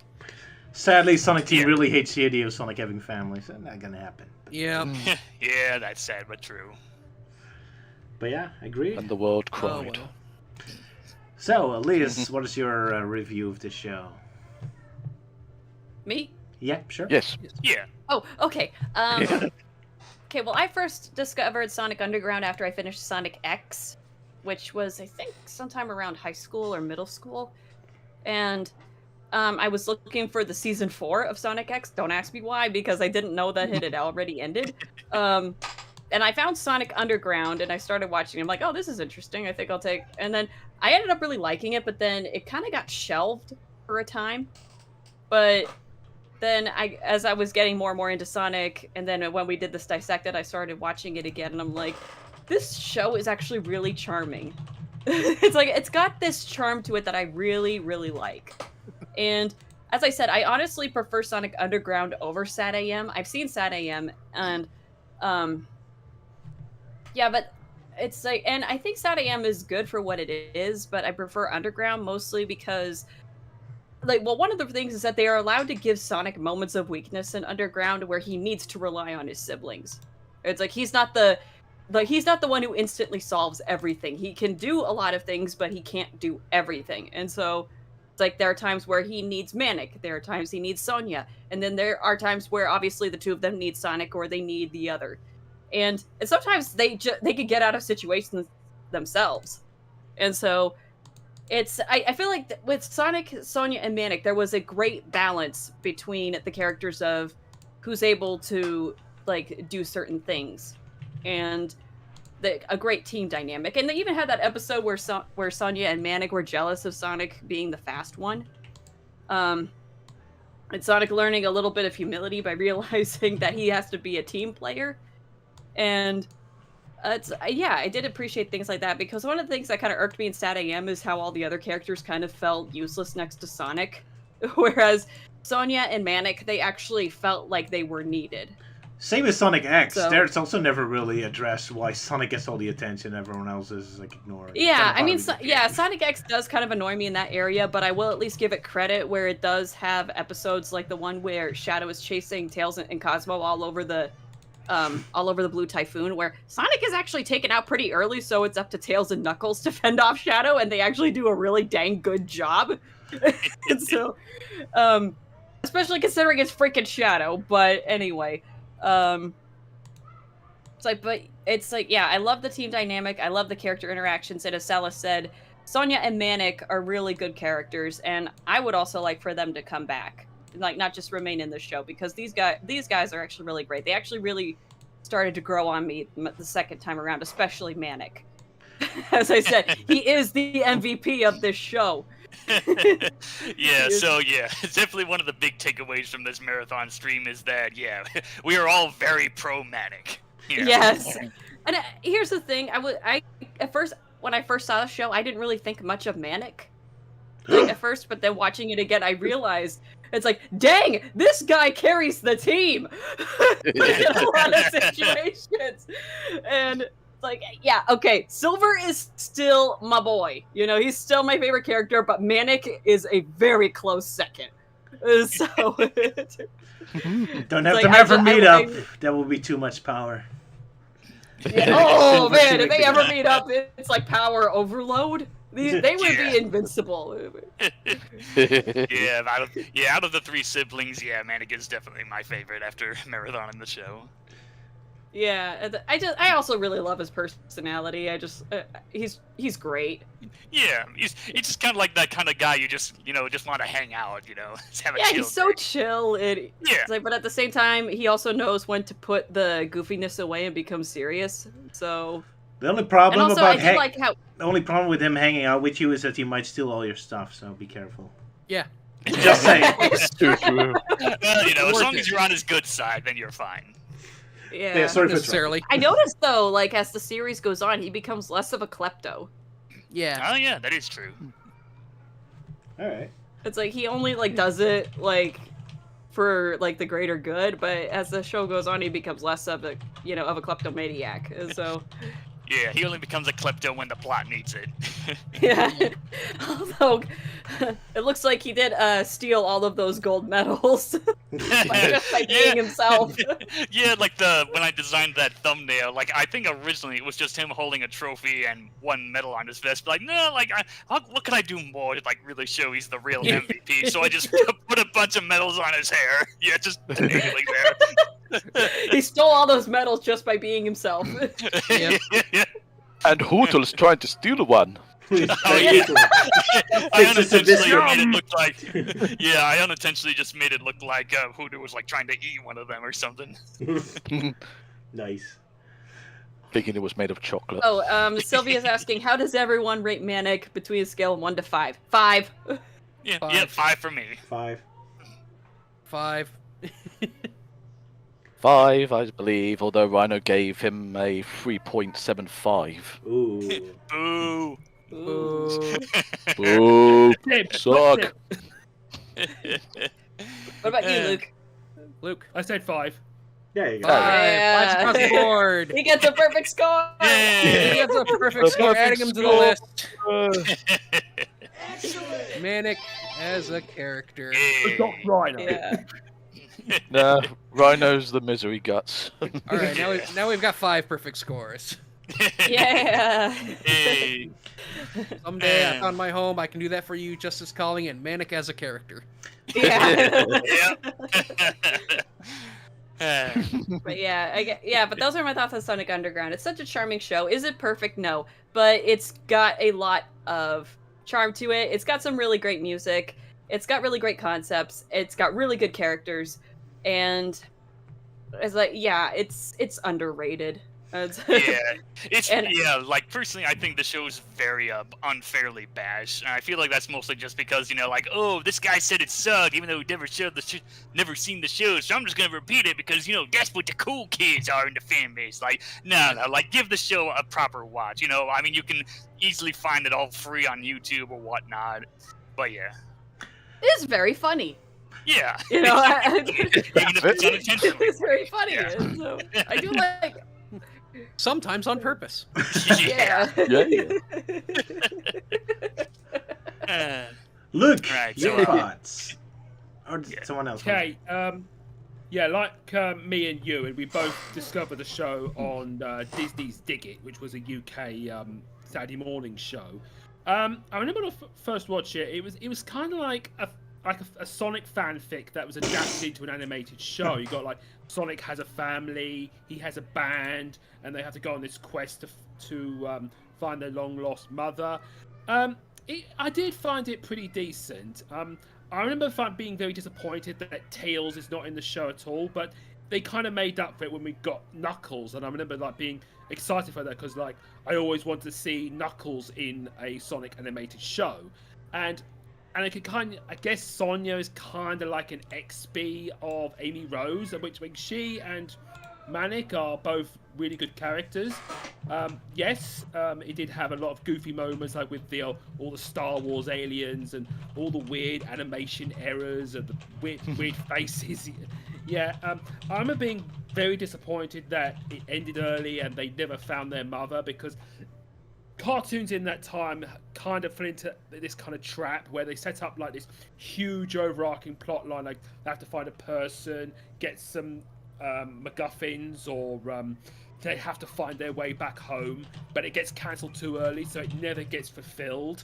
So it kind of, I remember being burned out about that, because previously I was watching like Spider-Man the animated series, which had Spider-Man trying to find Mary Jane, and that never happens.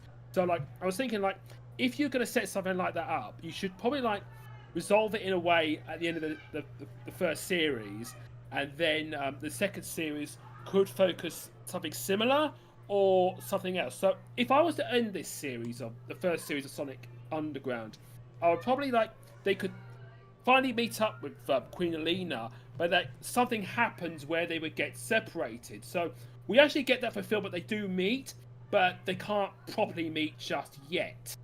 The songs are good, pretty decent. A bit of a hit and miss, but I thought some of them were pretty good. It has a lot of 90s cheese, and I found that the show was pretty good overall in a way.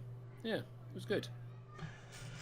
Alrighty, did Sala and Euan already have their thoughts? I can't recall. I think Sala did. Yeah. Yeah, Sala did. Euan, did you? No, I haven't had a chance yet to say anything. Good, because we don't want Okay. you. So yeah, I suppose I might as well All say. right, moving on. Yeah, it's like, just forget Euan. about me again, Or like you. every time. let you Euan wanted to speak. back then. Let yeah, Euan speak. well, at least let me speak, please, Elise. Sorry. But yeah. Irony. But yeah, as Luke mentioned, like we both discovered it from Disney's Dig It, and I definitely remembered seeing the trailer for it to begin with, and I was like, "Oh, this is interesting." Like Amy Rose is in this one, but who's the Green Hedgehog, sort of thing? And then, like, there was no trailer for like a full week, to the point I was thinking, like, did I dream that up? But no, the trailer came back on, and I was like, okay, so there's a cartoon, and I did give it a watch, and it's like, well, it's all right. I mean, it's nothing amazing, but it's, you know, back then, when you were like a 90s kid and you only had like 5 TV channels to work with, what else could you do? But yeah, it was kind of around that time where I was falling out with Sonic for a bit, because I didn't have any Sega consoles at the time, and the Fleetway Sonic comics were all on like repeat stories at that point. So yeah, it was kind of like a low point at that for me when I was watching the Sonic series. But now, after giving it like a full rewatch again for the marathon, I have grown to appreciate it more. I mean, not everything's perfect, but I still had a good time with it. I mean, Sonic is still Sonic. Sonia is manageable, I suppose, at times. Manic, obviously, is the MVP, as everyone calls him, so, you know, carrying everyone along. Robotnik is Satya Robotnik, but they toned down his, like, ominous level from a 11 to a 4. So he still like has some intimidation to him, but he's mostly just a goofball at this point. But along with like this gorgeous sort of set of pictures of him just like emoting, a very wide range, obviously. Yeah. And Slee and Dingo, they're definitely like a decent duo. I can't really fault them too much. I mean, they're obviously just there just to be more like comedy and such, but yeah, also helping move the plot along at times when it actually needs to be moved along quicker. Alina, she's just like a non-entity at this point. Duckles, only been in 4 episodes, but he did good. Bartleby is basically the British Antoine, except rich. More fleshed out than Antoine. Yep. Yeah. I mean, I think he's just a bit more tolerable compared to Antoine. Anyone else? Cyrus, always looking angry until near the end when he wasn't. And of course, there's many clones. Yeah. Yeah. I do like Cyrus though. Yeah, he's fine. Yeah. And the Oracle, always the highlight when he's on, because he's always such a troll master.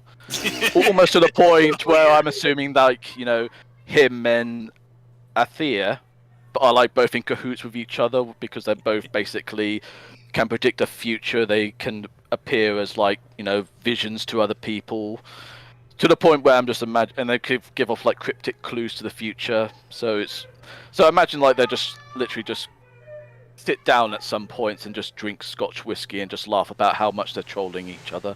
Probably. All the kids and such. It's like, Yes, I told Knuckles if he dared to escape the floating island, that Mobius would be doomed, and he actually believed me. Would you believe that? Oh man, Well, now I do really- believe that would work. Oh man, now I really want to do a picture of that. Maybe some other time. Yes. But yeah, I mean, back then, like, I definitely rated, like, Sonic Underground the worst of the geek, like, Sonics. Now, it's still, like, the lowest one, but it's still bumped up a bit more, so I don't exactly hate it, but it's still a bit weak by comparison with Adventures of and SatM Sonic, but it's still a good enough Sonic cartoon to watch, especially if you've got nothing else Sonic related to watch. So, you know, give it a chance, watch the first couple of episodes, or like maybe at least several of them, and then just to get a full feel for the whole thing, and then you never know, you might actually enjoy it like I did. Well, that's a kind of useless compliment. If you have nothing else to do, this will do fine. Like, all right. Exactly. Well, you know, everyone's gonna at least at some point watch like all the other Sonic stuff, like Sonic Boom or like Prime at that point, because it's all in like modern day 3D and widescreen. Because not many kids would want to go and watch stuff in like 4x3. It's like, oh, that's peasant stuff. Oh yeah, them snobs. But yeah, if you don't got nothing to do, then watch it. I mean, yeah, might as well. Like I said, you can easily find all the episodes on YouTube for free. So yeah. Yep. Yeah, Make the also on most of it. Amazon. Like, also on Amazon Prime if you have it. Or buy it physically, just in case YouTube goes to shit somewhat. Yeah, if you're like me, then yeah, buy it physically. I'm sure the Shout Factory volumes are a bit pricey. I know there was another one that Discotech came out, but that was more of a complete series volume. But considering their poor reception on their version of a Sonic SatAM complete series, I'm not sure about this one. Alrighty. So, yeah. Oof. Yeah. And now we have to figure out what we're gonna do next and what's next. So I would give Sonic Underground a 7 out of 10. Now we're rating like out of 10s, okay? Yeah, I'll probably be the same, like 7 out of 10. It's like definitely enjoyable watch, not perfect, but you know, there's still funny moments in there. Although I think Robotnik is disappointed that we just gave it 7s so far. It's like, why would you do that? Yeah. Yeah, but at least Fred is happy about it. And Manic is proud enough to. Yeah. And Hooter is just hanging around. Yeah. Alright, yeah, I guess we quickly give a vote then. Sure, I'll give it a 7 out of 10 too. Yeah, I'd give it a 7 too. Yeah, 7. Yeah. Fucking 8. Alright. Oh, wow. Nice. I think it's the second worst Deke show. Fair enough. Right, but of course we're not quite done with Sonic Underground just yet. We have one final story to tell. And we finally go to Archie. And we're free. Finally to Archie Yes, Sonic. Melty's wet dream has finally come to life. Well, we have done Archie before, but it was always a full spin-off. Yes. This time it actually takes place more or less in the actual Archie universe. Yeah, so proper main canon, or at least what's considered canon. Like, I mean, the Underground universe did get mentioned in the encyclopedia, so sure, we'll count that. Finally, and Sally Acorn all show up, and Sabrina, who then almost gets killed by Sonic and then kills Sonic. That'll teach him. Oh yeah, this is Sonic Super Special issue 10. So not only is it our first time in a one-shot special, but yeah, this is a two-story thing where one's a part 2 of the Sonic and Sabrina crossover, which we won't talk about because that's a whole other different thing. But no, we're just gonna focus on the Underground story. Yeah, where we go to Evil Sonic Universe. Is that the actual Scourge? Do we actually get the man himself? Yeah, so since I got the synopsis for this one, so it starts off with the anti-Mobius universe. So yeah, this is Scourge and his anti-freedom fighter. So this is still back in the day before they established Scourge being green and given the names, and back when they were just generic biker thug gang. Now he literally looks like how Sonic looked like in the music video. So we get 2 times Sonic. Yeah. What a coincidence. But yeah, sorry for the interruption, guy. Right, so they're pretty much complaining that they still can't get into Dr. Kintabor's veterinarian clinic, the good Robotnik. So like, screw this guy, we're going home. And the good Robotnik, so those ruffians, I better call my sweeper boss to take care of the mess. So, right, so it's back to Mobotropolis, which is looking more like Robotropolis. But anyway, so the anti-Sally, which later she'd be given the name Alicia, well, basically she's just complaining that apparently the Scourge has lost his edge, you know, like, oh, you know, we're not as tough as we used to be. You're a pretty bad leader. I'm more interested in the evil Antoine, you know, he's got a sexy eye patch and beard and whatever the fuck is going on with his ponytail, yeah. So yeah, Scourge laughs it off. It's like, you can't be serious. But then Alicia's like, yeah, well, screw you, we're going home. So they all ditch him out. And then suddenly he gets greeted by a certain figure, which it's a bit confusing, but I'll explain it here. So basically, the second Robotnik, back when he went through his Robo-Robotnik Mark II phase, basically shows up. It's like, oh, perhaps you can help me, Hedgehog. It's like, oh yeah, I remember you from a past story. Let's do this. So, right, so back to the main Mobius universe. We see Sonic and the Freedom Fighters all chilling out and having a good time on their picnic. And yes, it seems like Sonic's about to pop the question to Sally, but no, he's just asking like, oh, who made those awesome chili dogs? And surprisingly, it was Antoine. Oh, he's the chef. Here comes... Yeah. But anyway, here comes our galactic zone cop, Sonic. Wonder who that is. Huh. Anyway, so right, he shows up and he's like, oh, Sonic, I need your help, like before. And yeah, so the whole deal is that yeah, so Sonic drags Sonic off to his dimension, the No Zone. Shows this big computer monitor where he monitors all of the alternate universes, all the different various versions of Sonic, which there are too many to list. But I will note, hey, there's a nice cameo of Mecha Sonic from the time he got roboticized in the comics. And Satan Sonic. Right. I want to see that one. Red right, so Devil Sonic. Oh my. And a Hope yeah, Sonic. So right, so yeah, it's Devil Sonic from a different zone, but yeah. Sorry.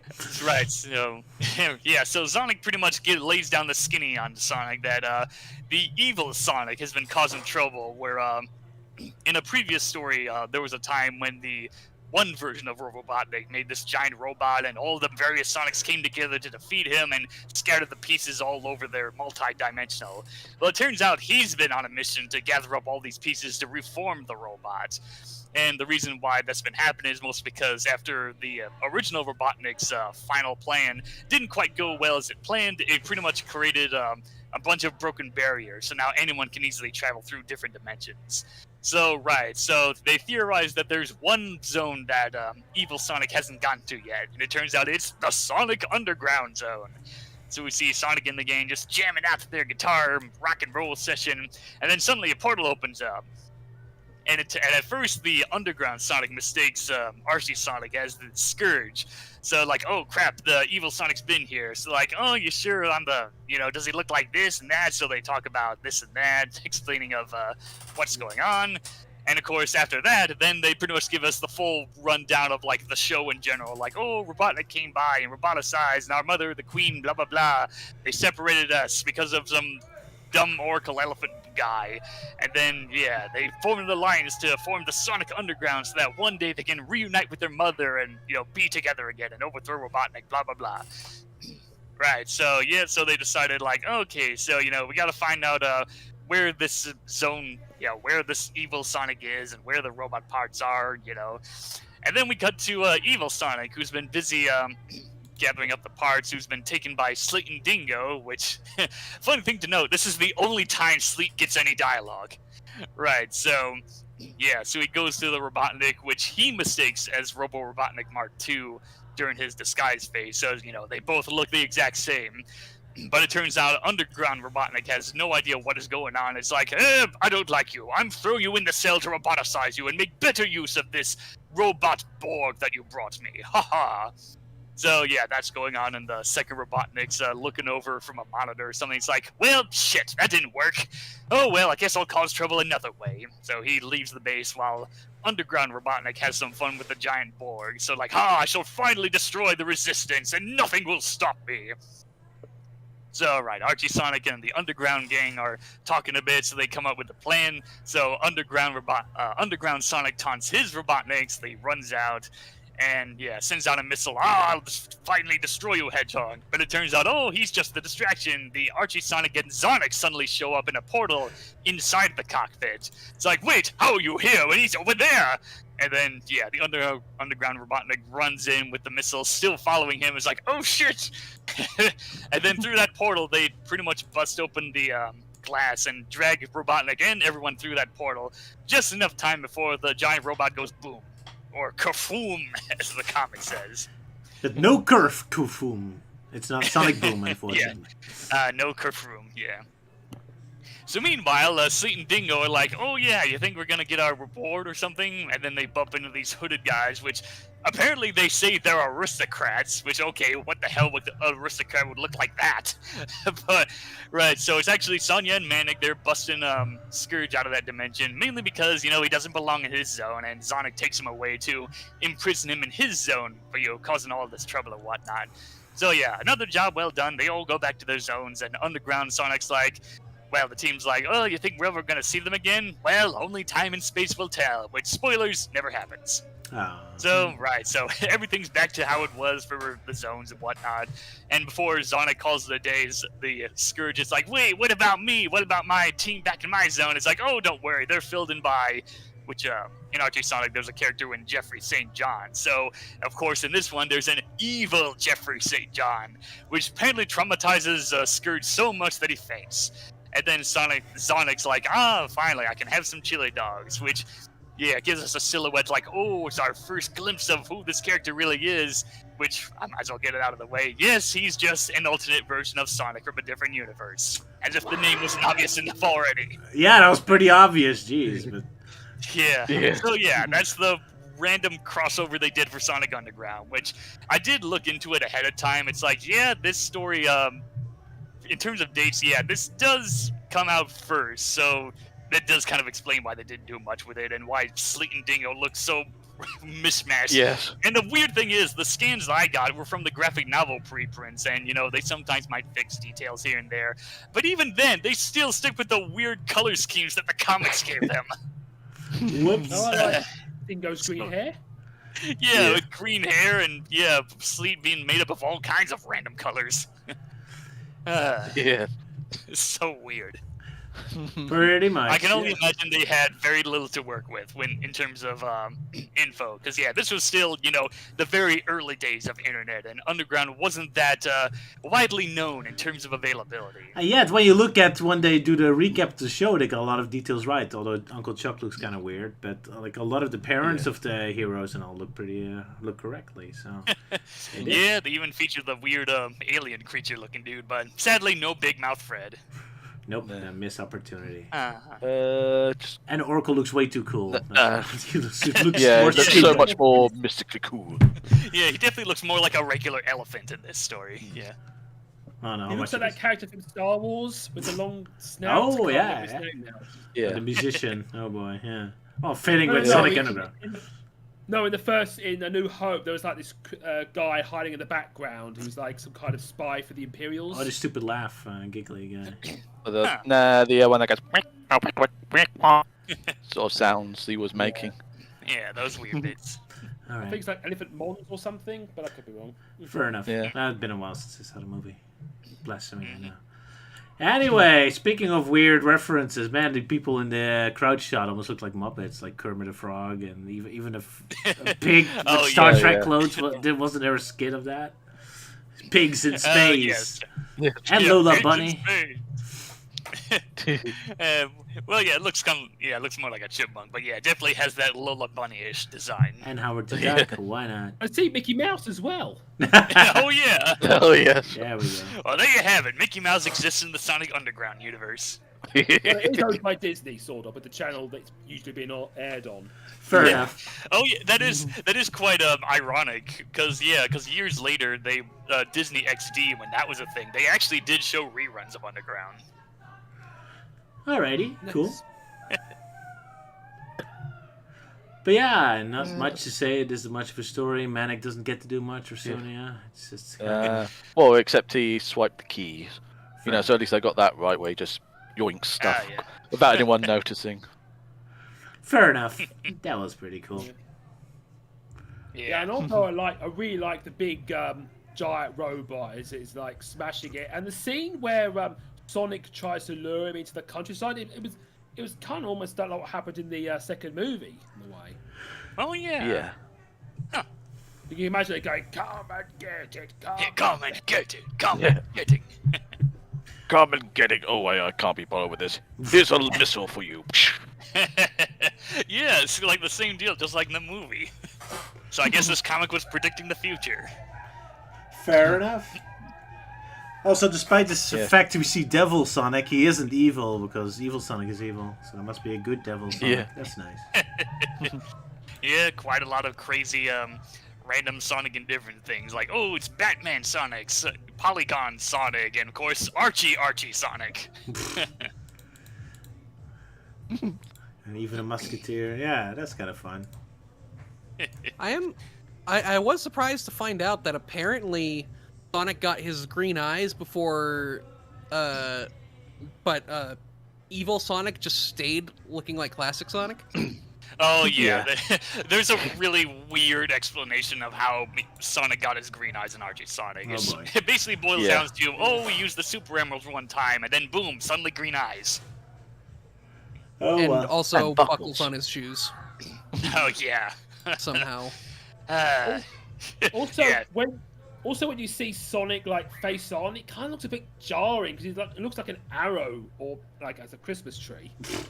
Yeah. Yeah, almost Yeah. like Fleetway Sonic. Yeah.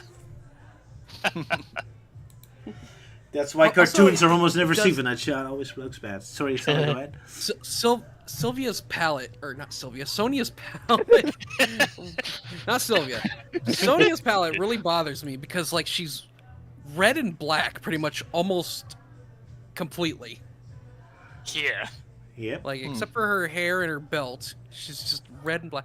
And she's like has a lot more colors in the actual show. Yeah. So Yeah. weird. Even the Weird. show Well, I can't suppose get it's her consistent as she keeps changing too. I Yeah. guess I could never agree on that. Yeah, go ahead, Euan.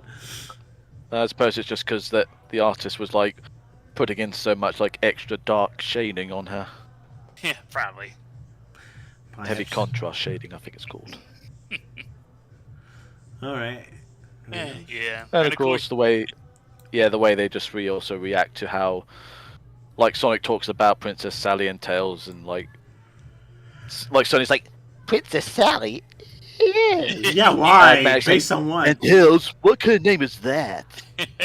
Yeah. Sorry, Blaze Rona. Tails doesn't exist in Underground, even in Archie. Well, or they just haven't met her. But why is he obsessed? Sally's a normal name. She's a princess, but oh well. I guess it's just a meta joke. Well, I guess it's the princess title. Like, yeah, I should be the only princess. Me. Yeah, across all multi-dimensions. Yeah. Does she have that much of a ego on her, huh? Okay. Yeah. Oh well. Yeah. Oh yeah. Regarding evil Saint John, didn't like regular Saint John did questionable things later on in Archie? Oh yeah, with the whole deal where he was secretly working for well, it was revealed like, oh, he's actually a follower of Nagas from like the very beginning, but then a whole bunch of other things got in the way. So yeah, that was kind of just Flynn's attempt to try and do something a little more, like give him more depth instead of just random asshole skunk that everyone hates. Boris. 'Cause, Yeah. Jeffrey St. John is not a fan favorite. Nope. Yeah. Despite how much Ken Penders keeps pushing him. I guess that's why Scorch immediately gets a heart attack as soon as he sees him. Yeah. Yeah, he sees his version. Yeah, which, funny enough, you'd think that would just be a one and done gag bit, but like, no, the evil St. John did show up like much later, just for one story, but still. Alrighty. Yeah, it's just a thing. Pretty much just a way to advertise the show for its time. But yeah, just random crossover.